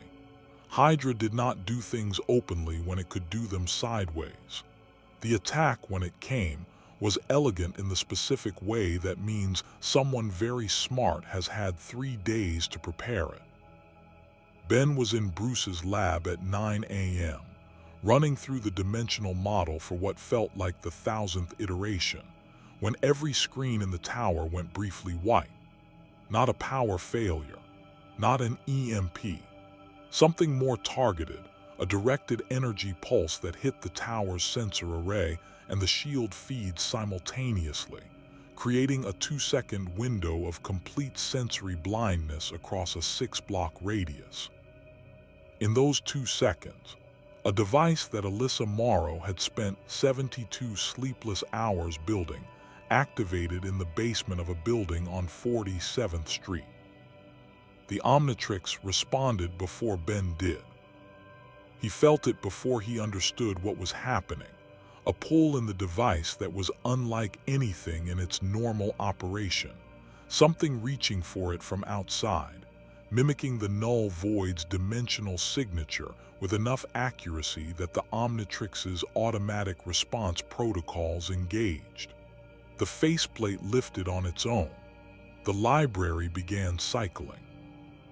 Ben grabbed his wrist with his other hand and felt the device straining against him, not malfunctioning, responding, doing what it was designed to do when it detected a dimensional call from a cataloged origin point. Something's triggering it, he said, voice sharp. Bruce, something is mimicking the null void frequency. Bruce was already at his instruments. I see it, 47th Street, the pulse came from there. He looked up, face pale. Ben, if the Omnitrix broadcasts in response to that signal. I know. Ben was already moving. He pressed his palm flat over the Omnitrix face, manual override, the gesture Azimuth had built into the design for exactly this kind of emergency, and felt the broadcasting impulse arrest, hold, then subside. The faceplate closed. The library stopped cycling. He had stopped it, but not before 3 seconds of partial broadcast. 3 seconds. He didn't know yet what 3 seconds meant. He would find out. Suit up, he said to the empty lab, then keyed his comm. Peter, Tony, anyone listening, 47th Street, now. He was already transforming as he ran, the Omnitrix lighting up with familiar green fire, XLR-8 taking shape with the speed that made thought and action the same thing. And he was out of the lab and into the stairwell, and through the tower's emergency exit, and onto the street before Friday had finished processing his departure. Peter was 3 blocks ahead, having apparently been outside already for reasons he would explain later. Tony was airborne within 90 seconds. Steve was in an SUV doing something that was almost certainly illegal with Manhattan traffic. The building on 47th was a commercial research facility, the kind with clean lobbies and keycard access, and the sort of professional neutrality that covers for anything. Ben hid it as XLR-8, fast enough that the HYDRA guards posted at the service entrance had approximately half a second to register that something was happening before the door was already inside, and Ben was already past them, reverting to human as he went because XLR-8 in an enclosed space was a navigational challenge he didn't need right now. The device was in the basement. He smelled it before he saw it, the specific ozone and organic quality that the Omnitrix's response to dimensional frequencies produced. The device itself was smaller than he expected, about the size of a suitcase. It was still running, the null void mimic signal pulsing steadily, but without the Omnitrix broadcasting in response, it was just generating noise. Alyssa Morrow was standing behind it with her laptop and the expression of someone who has been awake too long and is running entirely on the fuel of their own determination. She looked at Ben. He looked at her. "You got 3 seconds, she said. Her voice was steady, scientist to scientist almost, before you stopped it. Was it enough? Ben asked. She looked at her laptop. The expression that crossed her face told him everything he needed to know. No, she said, but it was not quite convincing enough. Ben looked at the device, then at her. Then he did something she clearly had not anticipated. He sat down across from her on the concrete floor and said, "You're not HYDRA." She blinked. "HYDRA true believers don't look like that," he said. "You look like someone who needed funding and took the wrong offer. Am I close?" The silence that followed was long enough that Tony arrived through the ceiling, literally, repulsors hot, and stopped when he found Ben sitting on the floor having what appeared to be a conversation. "Kid," Tony said. "Give me a minute," Ben said. He looked at Morrow. "Whatever they promised you, whatever they're paying you, you're smarter than this job. The 3 seconds you got are useless without context, which means Zemo is going to be very angry with you in about an hour when he realizes the partial broadcast can't be decoded without the Omnitrix's core architecture, which is not in that broadcast." He paused. "I know because Azimuth is very good at not giving people what they almost got." She looked at him, then at her laptop, then at the device. "Where is Zemo now?" Ben asked. She told him. She told him because she was exhausted and brilliant, and had made a decision that could not be unmade, and the least she could do now was make it mean something. Ben stood up and looked at Tony. "I need to explain something," he said. "The 3 seconds of broadcast, even incomplete, even without the core architecture, the partial index it transmitted would tell someone a lot about what species are in the library." "How much is a lot?" Tony asked. "Enough to know that there are 5 species in the Omnitrix that Galactus thought were extinct." Ben looked at the device on his wrist. "If Zemo knows that, if he can identify which species, then he doesn't need the full library, he just needs one." The silence in the basement was complete. One extinct alien species, Tony said slowly. One extinct alien species that nobody in this universe knows anything about. No defenses prepared, no countermeasures, no context. Ben looked up at the ceiling as if he could see through it to the city above, all those millions of lives, all that complex and extraordinary biological noise that the Omnitrix had been quietly filing for 6 days. Zemo isn't trying to build a weapon from the library. He's trying to identify a specific entry. Something from my universe that doesn't exist here. Why? Tony asked.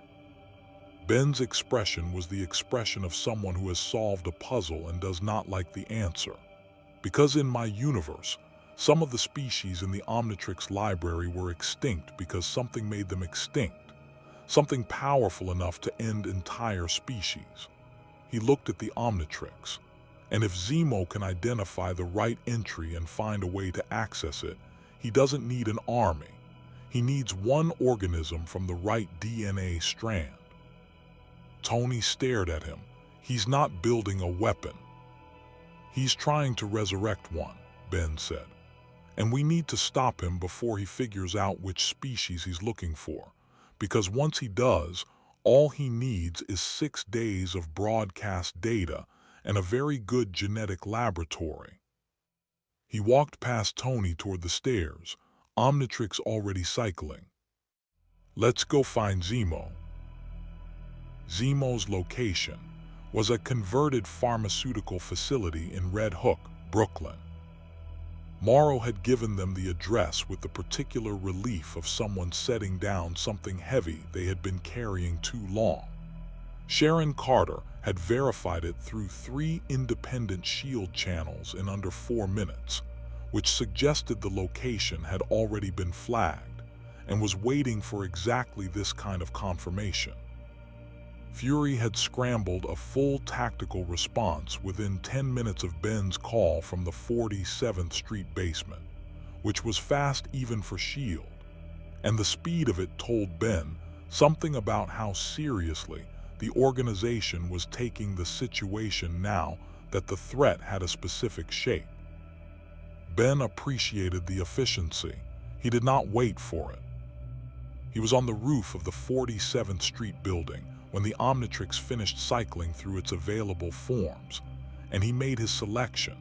Big Chill, the necrophrygian ghost moth biology that could phase through solid matter and generate temperatures that made absolute zero look casual. He phased through the roof and rose into the cold November air as something luminous and cold and completely silent, and he was already moving south toward Red Hook before Tony's suit had cleared the building. Tony caught up with him over the East River.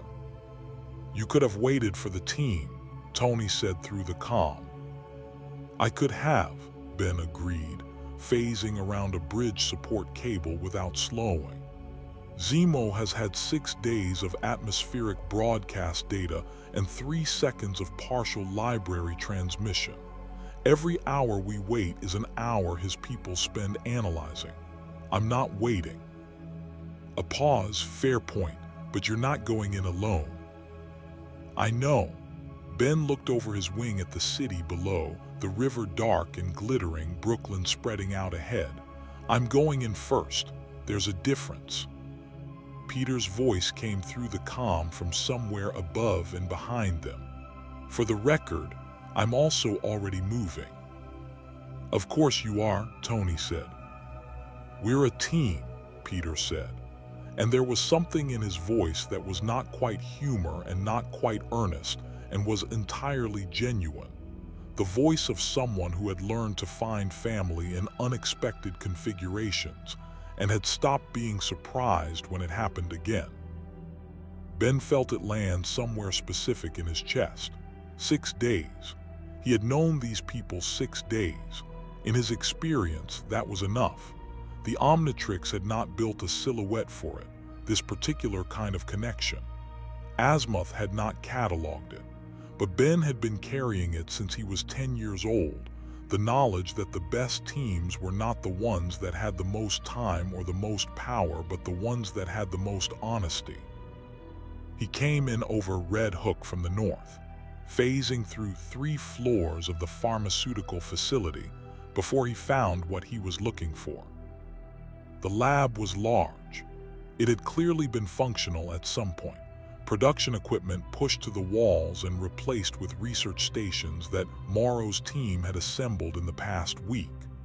Screens everywhere, running analysis on data Ben recognized, the partial broadcast, the atmospheric readings, 6 days of Omnitrix cataloging data filtered through whatever decryption tools Prometheus Solutions had available.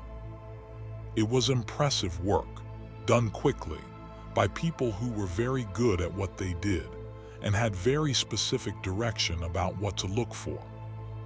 They had found something. Ben could tell because of the large display at the center of the room that was showing a rotating DNA model in a color he associated with one specific entry in the Omnitrix library. His stomach went cold in a way that had nothing to do with Big Chill's biology. He recognized the model.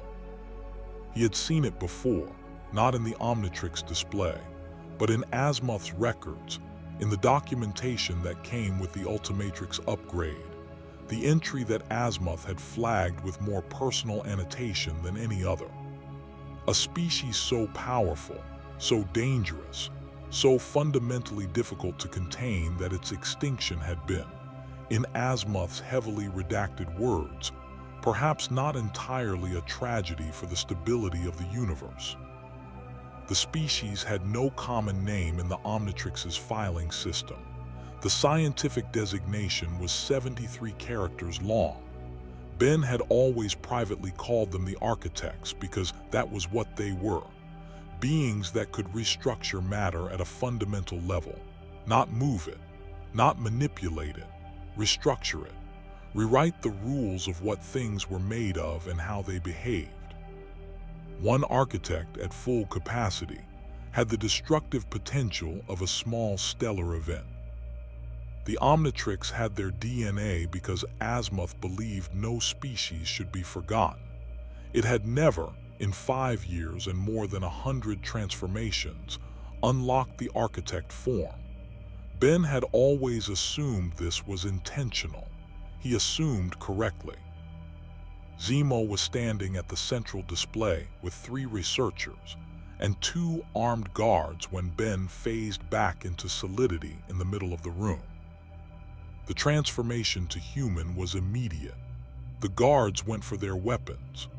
Ben held up one hand and the Omnitrix lit up, not as a transformation initiation, but as a warning, the green light expanding outward from the device in a pulse that the guards felt in their fillings and their bones, a frequency Azimuth had built into the hardware for exactly this kind of standoff. Everyone in the room went very still.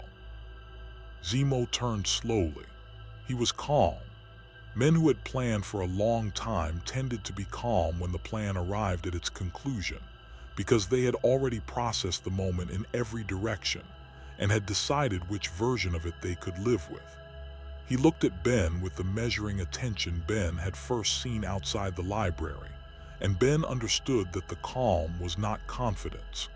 It was the specific equanimity of someone who has accepted a cost and is waiting to pay it. "Ben Tennyson," Zemo said, "I expected you slightly earlier."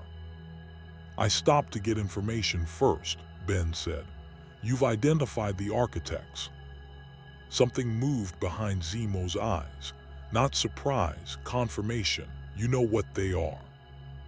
"I know what Azimuth wrote about them, which is more than you do because what you have is a DNA model without context."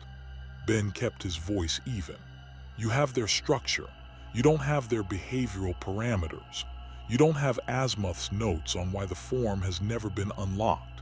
You don't know what happens when an architect's matter restructuring ability operates without the neural architecture of the original species to govern it." He paused.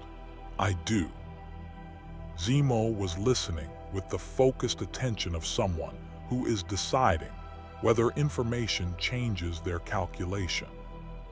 If you attempt to synthesize architect biology from a partial transmission, Ben said, you will produce something that has the destructive capacity and none of the restraint. Azimuth called it a cascade event. Matter restructuring without direction propagates. Every molecule within range becomes substrate for restructuring. No target selection, no off switch. He let that sit for a moment. The radius from a single uncontrolled architect expression would cover most of the eastern seaboard. The researchers behind Zemo were exchanging looks. Scientists, real ones, people who understood what cascade propagation meant in practical terms. "You're trying to stop me," Zemo said. "I'm trying to explain why you should stop yourself." Ben looked at the DNA model rotating on the display. "You wanted a weapon. You found something that would destroy everything, including the person holding it and every living thing within 500 miles. That's not a weapon. That's a disaster with no beneficiary." The silence in the lab had texture. The guards were still, hands on weapons they had not raised. The researchers were very quiet. Zemo looked at the display, at the rotating model that had been the answer to 3 days of analysis, and something moved through his expression that was not surrender but was adjacent to it. "My father believed power was the only language that produced real change," Zemo said, almost to himself. "Your father was wrong," Ben said. "I've met a lot of powerful things. The ones that actually change anything are the ones that choose what to do with it." The door to the lab came off its hinges at that moment, as Tony came through the wall and Steve came through the door simultaneously, which Ben would later point out was a somewhat excessive entrance, given that the conversation had been going fairly well. Peter came through the ceiling via a web line a second later, and landed in a combat crouch that he immediately relaxed when he read the room. "Did we miss the fighting?" Peter said. "There wasn't any," Ben said. "Oh," Peter looked at Zemo, at the guards, at the DNA display. "Cool, he nodded, "that's actually better." Zemo looked at the three of them, then at Ben, and something in his face went through a last calculation and came out the other side. He raised one hand, and his guards lowered their weapons. It should have ended there. Clean. Contained. The kind of resolution that Ben preferred, where nobody had to get hurt and the problem was solved through understanding rather than force. It did not end there, because Alyssa Morrow had not told them everything. The second device activated from a remote trigger somewhere in the building at the exact moment Zemo's guard stood down. Ben felt it before the sensors did, the Omnitrix responding to the dimensional frequency with the same instinctive pull as before, and this time the trigger pulse was not a mimic. It was the real thing.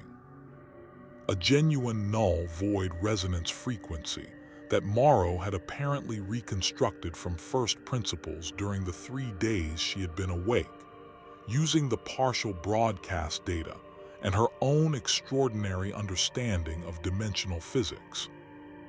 The Omnitrix broadcast was involuntary and immediate and complete. Not 3 seconds, 30. The entire library.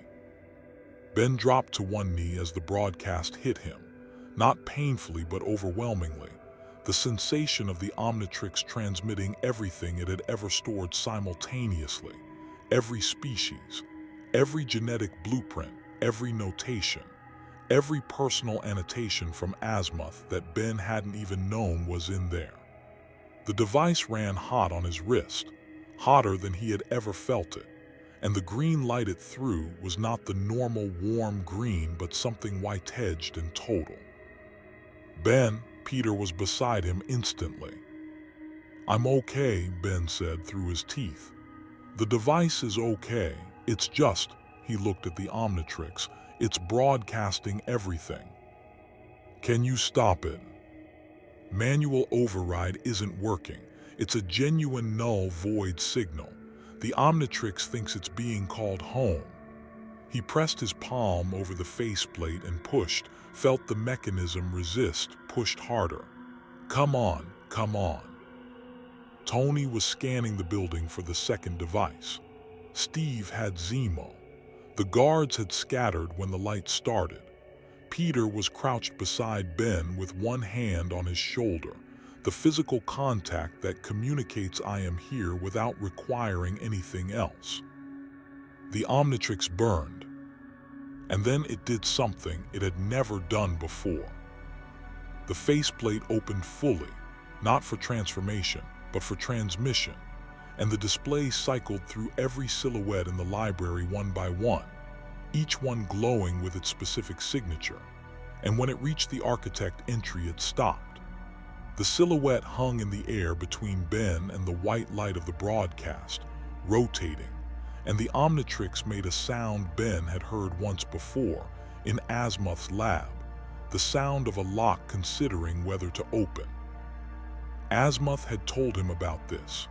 Once, briefly, the emergency protocol built into the device for situations where the library itself was under threat, a last resort measure that Azimuth had described as available but inadvisable. Ben understood now why Azimuth had called it inadvisable. He understood why the architect form had never unlocked. He understood what Azimuth had been protecting him from. He also understood that the second device was still broadcasting, that the null void signal was still pulling at the library, that 30 seconds of complete transmission had gone somewhere, and that if he did not end this now, the data was already beyond retrieval regardless. He looked at the architect's silhouette. He thought about Azimuth, ancient and brilliant and exasperated and fond, who had built every safeguard in this device with the specific intention of protecting Ben Tennyson from his own willingness to pay any cost. He thought about what Azimuth would say. He thought about what Azimuth would do. Then he made a decision that he suspected Azimuth would disagree with and respect simultaneously. Peter, he said, yeah, whatever happens in the next 30 seconds, the plan is to stop the transmission and then fix anything I break. In that order. Peter gripped his shoulder harder. Understood. Ben pressed both hands over the Omnitrix, felt the mechanism under his palms, and did not transform. He did not select the architect form. He did not open the lock Azimuth had built around the most dangerous entry in the library. Instead, he did something simpler and far more difficult. He listened to the Omnitrix.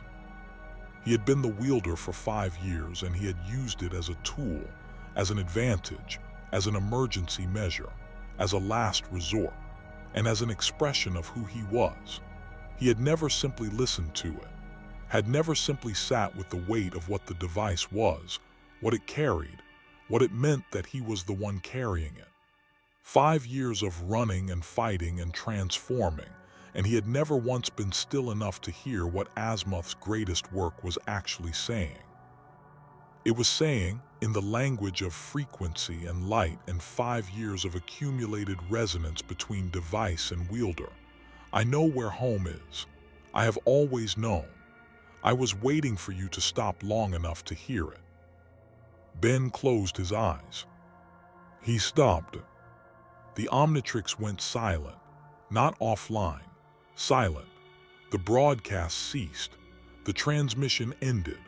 The null void signal from the second device continued pulsing, but without the Omnitrix responding. It was, as Morrow had once noted about the first attempt, just noise.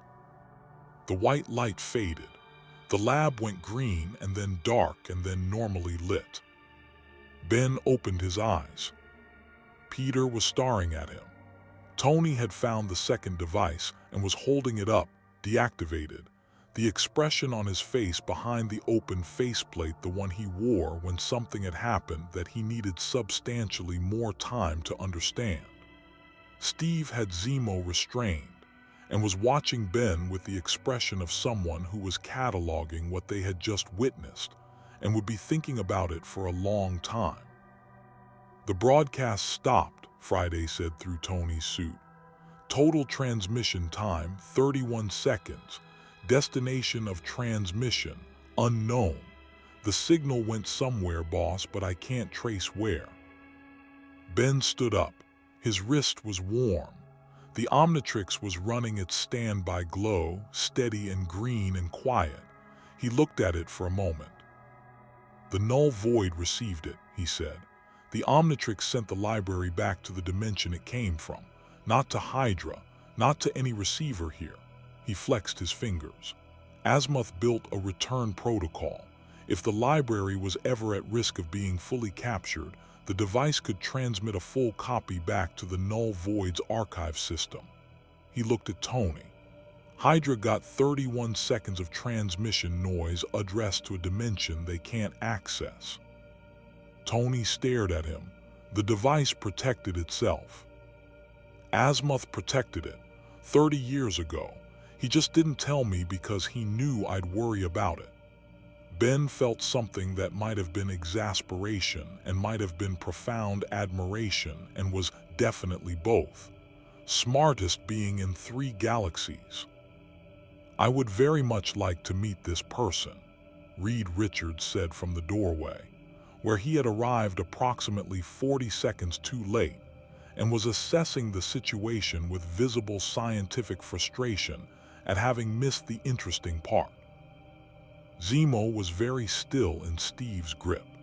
His expression was the expression of someone who had run a 3-day operation based on incomplete information and was processing the specific quality of failure that comes from being outprepared by someone who died 30 years ago.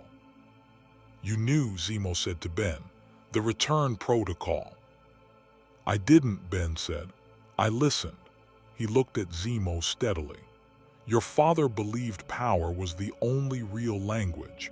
You spent 3 days trying to access the most powerful thing in this universe. And the most powerful thing in this universe sent you back a message that says, 'This wasn't yours.'" The SHIELD tactical team arrived 40 seconds later. Fury came with them, which he did not do for standard extractions, and the fact of his presence said something about how he characterized the significance of what had just occurred. He looked at the lab, at the deactivated devices, at the researchers being detained, at Zemo, at the DNA display still rotating, the architect model still turning in the air with its terrible, elegant simplicity. Then he looked at Ben. "Broadcast was 31 seconds, Maria Hill said through his earpiece. "I heard," Fury said. "Destination untraceable." "I heard that too." He crossed the lab to Ben and stood in front of him with the expression of someone who has made a habit of evaluating people accurately and is doing so now. Ben met his gaze without looking away. Around them, the team moved with practiced efficiency, securing the space, cataloging the evidence, dismantling things that needed dismantling. "You stopped it without transforming," Fury said. "Yes." "How?" Ben looked at the Omnitrix. "I stopped treating it like a device," he said. "It's not a device, it's a relationship. Azimuth built it for a wielder, not a user. I've been using it." He paused. "I think I just figured out the difference." Fury looked at him for a long moment. Then he looked at Peter, who was standing slightly behind Ben in the specific configuration of someone who has appointed themselves another person's backup and intends to continue doing so. "Both of you," Fury said, "are a significant amount of trouble." "We prefer the word proactive," Peter said. I'm aware of what you prefer, Fury said. He turned back to the extraction. Get the devices to the helicarrier. I want the researchers processed separately, and someone turn off that DNA display. The architect model rotated once more and then disappeared as a shield agent powered down the display. The lab was suddenly less ominous without it, just a room where something had almost happened and hadn't, the particular atmosphere of a disaster interrupted.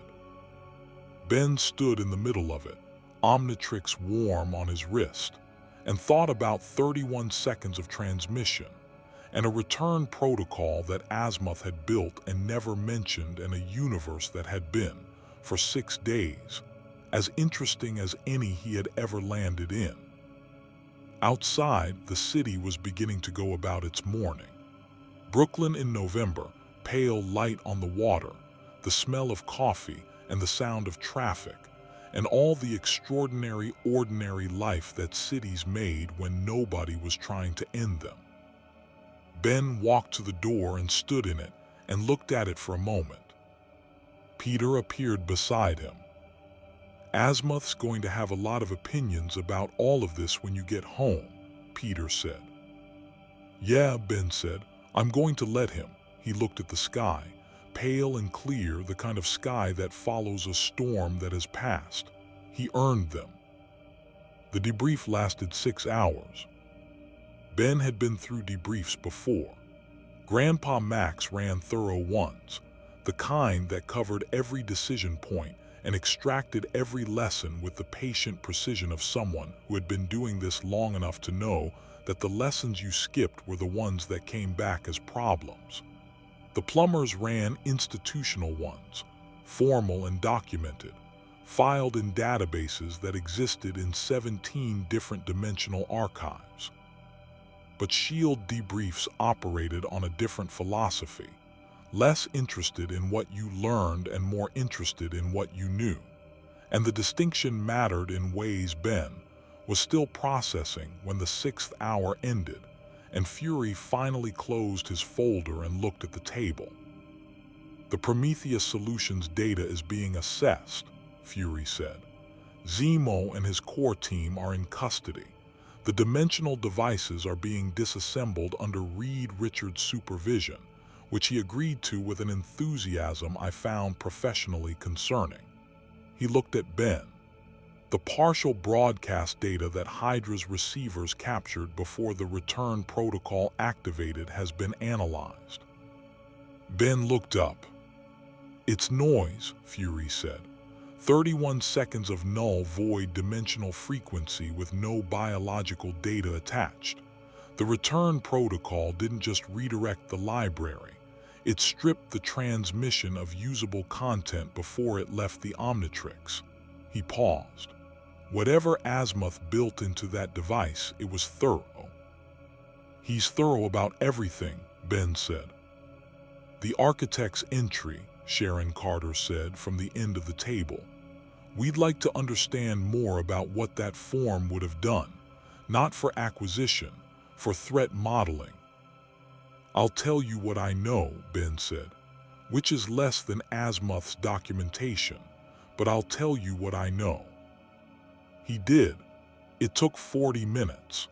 The room listened with the specific quality of attention that people give to information about things that nearly happened, a kind of retrospective focus that is sharper than ordinary attention, because it carries the weight of the understanding that things could have gone differently.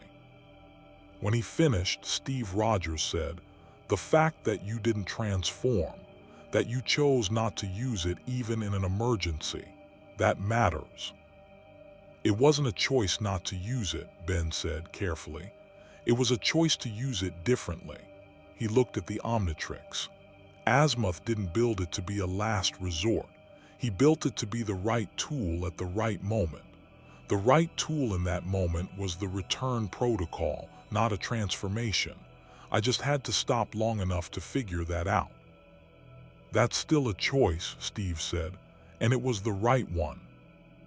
Ben accepted that without deflecting it, because Steve Rogers was a person whose opinion on what constituted the right choice carried genuine weight, and because deflecting honest recognition was its own kind of dishonesty.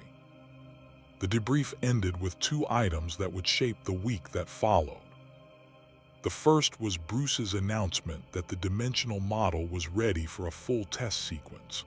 The null-void fault line was still active, slightly more stable than before because the return protocol transmission had, as an unintended side effect, reinforced the dimensional boundary between the null-void and the Marvel Universe. The math was not perfect. The margin of error was, in Bruce's honest assessment, meaningful, but the path was there.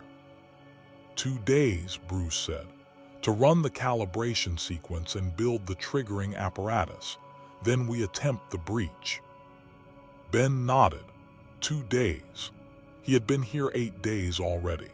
He looked at Peter when Bruce said it, and Peter looked back at him, and neither of them said anything, because the thing that needed saying was something they had both known was coming, and had both chosen not to address directly until it was immediate. The second item was a letter from the Enhanced Persons Oversight Committee. It was not the classification order Ben had been expecting. It was, instead, a formal acknowledgement that the Omnitrix did not meet the criteria for domestic weapons registration under current Enhanced Persons legislation, a position the committee had reached after reviewing the Red Hook incident and the atmospheric data from the Galactus encounter. And after a conversation between the committee chair and Tony Stark that Tony described as frank and Fury described as adversarial and Maria Hill described as both of those things plus considerably louder than necessary. The letter also, in its final paragraph, extended a provisional visitor status designation to Benjamin Kirby Tennyson, acknowledging his contribution to the resolution of 2 significant threat-level events, and formally nodding the United States government's appreciation for his assistance. Ben read the letter twice. Then he folded it carefully and put it in his backpack next to his granola bars and the worn-out issue of a Mr. Smoothie loyalty card that had 8 of the required 10 stamps and represented a free smoothie he was now very unlikely to redeem. "Provisional visitor," he said. "It's more than most people get," Tony said. "I didn't get paperwork for 3 years. I got subpoenas." The 2 days that followed were the strangest of Ben's stay in the Marvel Universe, not because anything dramatic happened, but because nothing did, and the absence of emergency created space for things that had been waiting patiently at the edges of the past 8 days to come forward and be what they were. Thor found him on the tower roof the first evening and sat with him without speaking for a long time, looking out over the city with the particular comfort of someone for whom home is also somewhere he cannot always return to, and the shared understanding of that did not require articulation. "The Omnitrix," Thor said eventually. "In your universe, does it have a name beyond its designation?" Ben thought about it. "Not that I know of. Azimuth never named it beyond what it does. In Asgard, weapons of significance are named, not to define them but to remember what they cost to make." Thor looked at the device. "Something that carries that many lives should have a name. What would you call it?" Thor considered seriously, the way he considered everything, with the full weight of a very old being who had learned that words meant things. "The memory," he said finally, "for that is what it keeps." Ben looked at the Omnitrix, at the green face and the white casing and the silhouettes cycling behind the display. The memory. He thought Azimuth would find that sentimental. He also thought Azimuth would be quietly, specifically pleased by it. Bruce spent both days running calibrations, and Ben spent a significant portion of them in the lab alongside him, not because his presence accelerated the process, but because Bruce had become the kind of company that made difficult waiting feel purposeful rather than inert. They talked about dimensional physics and alien biology, and the specific challenge of building a life that accommodated things that most people could not understand. And the conversation moved between technical and personal, with the ease of two people who had found a shared frequency. "When you get back," Bruce said, "on the evening of the first calibration day, you'll have to recalibrate. The Omnitrix is carrying 43 new species from this universe. Azimuth will have opinions about the cataloging." "He'll have opinions about everything," Ben said. "The Galactus encounter alone is going to be at least a 3-hour conversation." "What will you tell him?" Ben thought about it honestly. "That this universe is extraordinary," he said. "That it has exactly the kind of problems that need exactly the kind of people it has to solve them. That Peter Parker is one of the best people I've met in any universe, and I've met a lot of people in a lot of universes." He paused. "And that the Omnitrix is smarter than both of us, and he should probably put that in the documentation." Bruce smiled. It was the genuine one, the one that appeared less frequently than his careful professional expressions and meant more when it did. "He already knows that," he said. "He built it that way." "Then he should document that he knows." "That," Bruce said, "is absolutely something you should tell him yourself." Peter came by the safe house on the second evening with no particular agenda, which Ben had come to understand was how Peter operated when something mattered to him, and he was not sure how to approach it directly. He sat on the windowsill again, which had become his default position in that room over the past 8 days, and looked at the city for a while. "So tomorrow," Peter said. "Tomorrow," Ben confirmed. "The math works, Bruce's model." "Bruce thinks so. Reed thinks so. Tony spent 4 hours trying to find a flaw and couldn't, which he found deeply irritating." "Sounds about right." Peter picked up the stress ball from the windowsill, the one he'd taken from Bruce's lab at some point and apparently kept. He tossed it once and caught it. "You know what the weird thing is? 8 days ago you fell out of the sky during a press conference, and I thought, that kid is going to be someone's problem, in the S.H.I.E.L.D. bureaucratic sense." "I was someone's problem," Ben said. "Several people's." "Yeah, but that's not what I mean." Peter looked at him. "I mean, I thought you were going to be a problem that needed managing, and you turned out to be," he searched for the word, "you." Ben looked at him. "Is that a compliment?" "It's the best one I know how to give," Peter said, with complete honesty. The Omnitrix pulsed once, soft and green, the way it did sometimes in quiet moments, not cataloging, not cycling, just present. Ben had started to think of these moments as Azimuth's version of a heartbeat.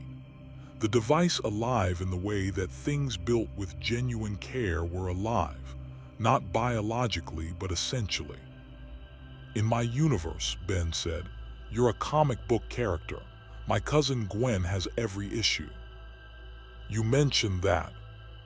"I know.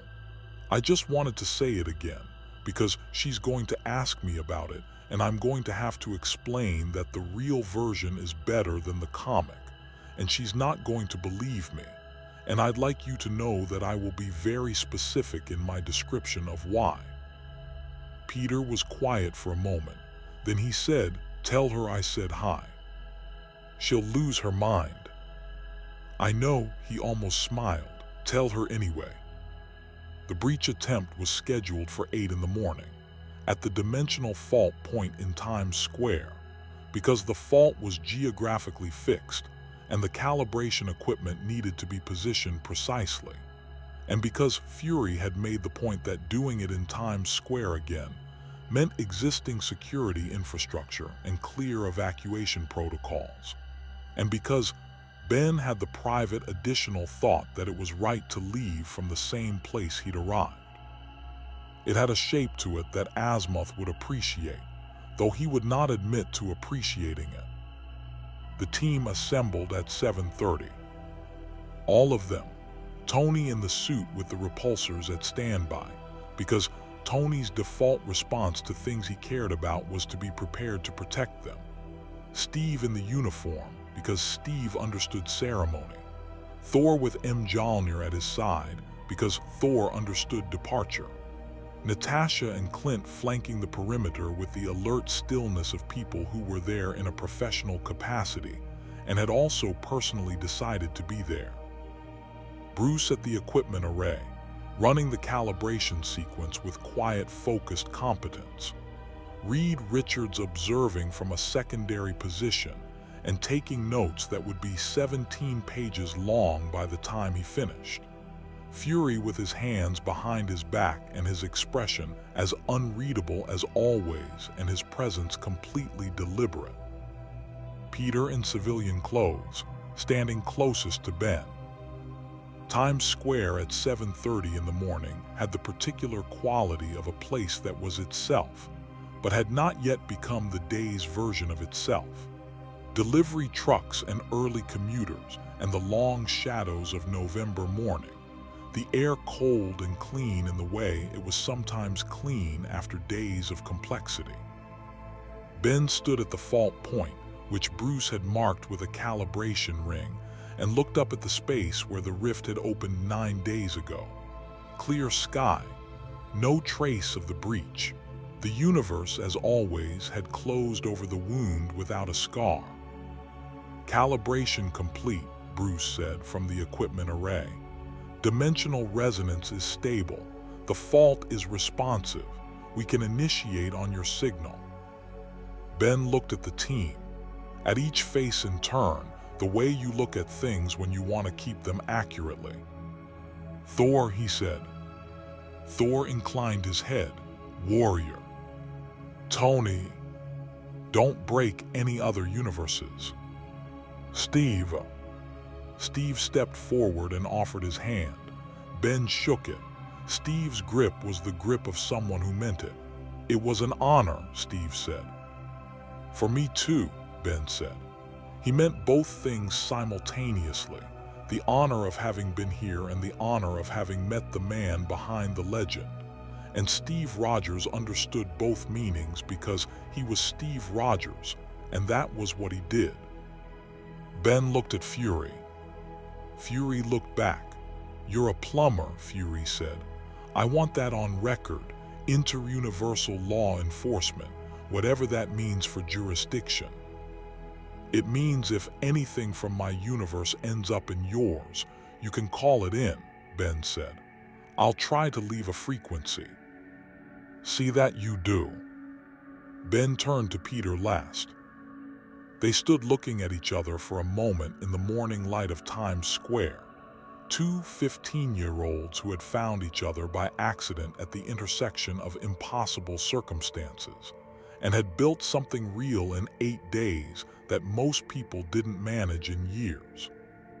You're going to be great, Ben said. You already are, but you're going to be even better. Peter looked at him. How do you know? Because you treat it like a responsibility and not a burden, Ben said. Most people with power can't manage that. You do it naturally. He paused. Also, you're genuinely funny, which helps more than people think. Peter laughed, short and real, the laugh of someone who had been given something they needed without knowing they needed it. Come back sometime, he said. If you can. If the Omnitrix malfunctions in the right direction. If it does, Ben said, I know where to find you. He turned to Bruce, nodded once. Bruce initiated the sequence. The calibration ring lit up in the familiar amber of dimensional resonance, and the air above it began to change, not tearing this time, not violent, but opening the way things open when they are invited rather than forced. A brightness that was not quite any color the human eye had a name for. The smell of ozone and something organic and alive. The null void's signature frequency, translated by Bruce Banner's mathematics and Reed Richards' cosmic knowledge and Tony Stark's engineering into something precise and controlled and navigable. The Omnitrix pulsed, green and strong and certain. It knew this frequency. It had always known this frequency. It was, as it had told him 2 days ago in the way it communicated home. Ben took one last look at the team, at New York, at the pale November sky above the city that had contained, in 9 days, more than most cities managed in a year. Then he stepped into the light. The crossing was not violent. It was not painful. It was the particular sensation of moving from one room to another through a door that had been built precisely for the purpose. The difference between falling through a wall and walking through a doorway. The null void's dimensional space received him with the familiar, uncomfortable pressure of an environment that was not designed for human habitation, and the Omnitrix immediately began the navigation sequence that would find the nearest stable exit point. 12 seconds. He was through. The exit point was a field outside Bellwood.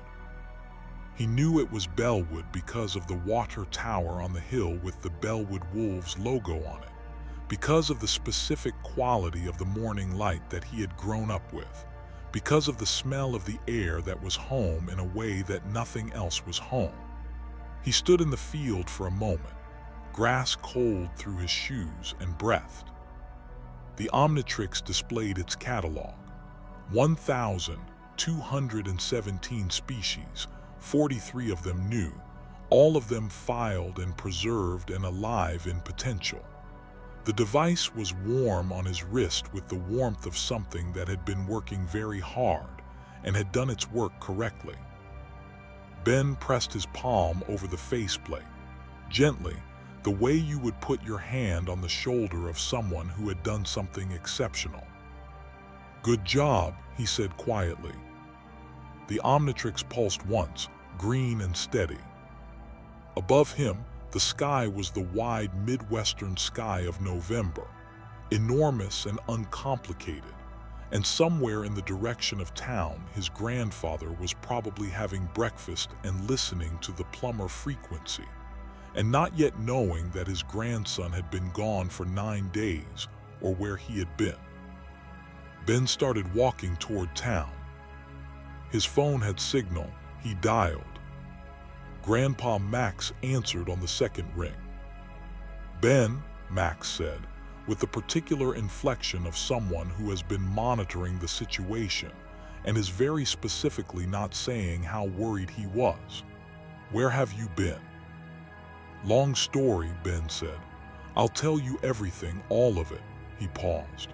"Grandpa, in this universe, Captain America's handshake is exactly as solid as you'd expect." A long pause on the other end of the line. "I'm putting on coffee," Max said finally. "Get home." Behind Ben, in a universe adjacent to his own, a dimensional fault closed with the quiet precision of a well-made door, leaving the morning intact on both sides, undamaged and clear and full of the particular ordinary promise that mornings carry when the extraordinary has finished and the world has decided to continue. The Omnitrix ticked softly, cataloging nothing, simply existing, warm and green and present, carrying 1,217 reasons why life, in all its forms and frequencies and improbable varieties, was worth the work of preservation. Ben walked home through the November light. Ben Tennyson had saved the universe before. He had done it at 10 years old with a device he barely understood, standing in places that should have been too large for one person, and finding that he was, somehow, exactly the right size for the moment. He had done it at 12 and at 13 and at 15 in his own universe with his own people, and his own particular combination of stubbornness and instinct, and the Omnitrix's 1,000 plus reasons why life deserved defending. He had never done it in someone else's universe before. That distinction mattered to him in ways he was still finding language for as he sat at his grandfather's kitchen table with a mug of coffee he was technically too young for, and that Max made no move to take away, and told the story from the beginning. The null void breach, Times Square, Fury's eye and Tony's lab and Bruce's equations, and Thor calling the Omnitrix the memory with the complete unironic sincerity of someone for whom numbing things was an act of genuine respect. Galactus, considering a world from the edge of its atmosphere and choosing, in the end, to move on. Peter Parker on a windowsill, telling him that the real version was better than the comic. Max listened to all of it with the expression he wore when he was filing information carefully, the professional attention of a man who had spent 40 years in interplanetary law enforcement and understood that the details were where the meaning lived. He did not interrupt. He did not minimize. When Ben finished, he sat with the story for a moment, turning it over. "The return protocol," Max said. "Azimuth never told you." "He never told me," Ben confirmed. "Because he knew you'd try to activate it deliberately if you knew it existed." Ben thought about that. "Probably," he said. "Or he knew that knowing it was there would change how I used the Omnitrix, make me more cautious in ways that would cost me in other situations." "Or," Max said, "he knew you'd figure it out when you needed to." Ben looked at his grandfather across the kitchen table, at the man who had started all of this, who had handed a 10-year-old boy a device he didn't yet know how to use and had trusted him to learn, who had spent 5 years walking beside him through every version of impossible and had never once suggested that Ben was not equal to it. "Yeah," Ben said, "maybe that." The Omnitrix sat on the table between them, removed for the first time since the breach, which it could do now because Ben had figured out something about the DNA lock that he was going to need to explain to Azimuth in careful, precise terms, because the explanation was going to produce a very specific expression on the old Galvan's face that Ben was privately looking forward to. 43 new species from a universe adjacent to his own. 43 new entries in the library, each one filed with the same quiet reverence that the Omnitrix brought to everything it cataloged. Enhanced humans with abilities that defied the conventional biology of his own universe. Cosmic residue signatures from events that had no parallel in his world. The ghost of something enormous and ancient that had looked at the Omnitrix and called it the work of a small sentinel. 43 new reasons why the universe, in all its parallel and adjacent and improbably varied forms, was worth understanding. He thought about what the Marvel Universe had given him that his own did not have. Not power, not technology, not anything that the Omnitrix had not already exceeded in its own terms. Something softer and more durable than that. The reminder that heroism was not a single style, that responsibility wore different faces in different universes, and all of them were honest. That the best version of what he was trying to do could be found, recognizably, in a kid from Queens who checked the ceiling before he checked the room and treated strangers like people, before he treated them like problems. He thought about what he had given them in return. The Galactus encounter would be documented in S.H.I.E.L.D. records and Reed Richards' personal files and Thor's account to Asgard, and the specific argument Ben had made about the value of preservation over acquisition, about the library as something more useful alive and mobile than captured and static, would become part of how that universe thought about the Omnitrix and about the wielders of things built for that purpose. A small addition to a vast cosmology, but real. The 43 new species in the Omnitrix library would never be used, probably. The Marvel Universe had its own biology, its own extraordinary variety, and Ben had no particular reason to transform into an enhanced human with a spider-themed ability set or a gamma radiation expression in his own universe where those things did not exist as contexts. But they were there, preserved, in case. That was Azimuth's whole point, and Ben understood it more completely now than he ever had. In case. The universe was large and frequently unkind and full of things that ended without warning, and the correct response to that was not despair but diligence. The correct response was to pay attention, to catalog, to preserve, to carry the library forward and add to it wherever you went and protect it from the people who wanted to use it as a weapon, because it was not a weapon and never had been. It was a memory. Thor had that right. Ben picked up the Omnitrix and held it in his hand for a moment before putting it back on. 1,217 species. 43 of them from a universe that had superheroes with code names and a man who had built an armor around his heart and a soldier who had come back from the ice and kept trying. All of them alive in potential, waiting patiently in the library for whatever came next. He put it back on, felt the DNA lock engage, felt the device settle against his wrist with the specific weight of something that belonged there. The Omnitrix pulsed once, green and warm and entirely itself. Hero time, Ben thought. Different universe, same job. He finished his coffee. Outside the kitchen window, Bellwood was going about its morning, ordinary and continuous, and full of the specific beauty of a place that was home. Later, he would contact Azimuth. Later, there would be a debrief with the plumbers and paperwork that would take 3 times as long as the actual events it documented. Later, his cousin Gwen was going to call about something completely unrelated, and he was going to have to decide how much to tell her about the real version of her favorite comic book character, which was going to be a conversation he was already looking forward to.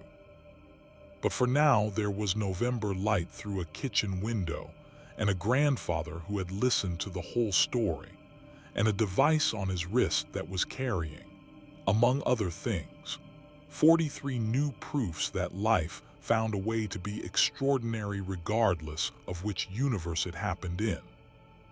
Some distances cannot be measured in miles. Some libraries cannot be housed in buildings. Some jobs do not end when the immediate danger passes, because the thing you are protecting does not stop being worth protecting just because today was quiet. Ben Tennyson understood all of this. He always had.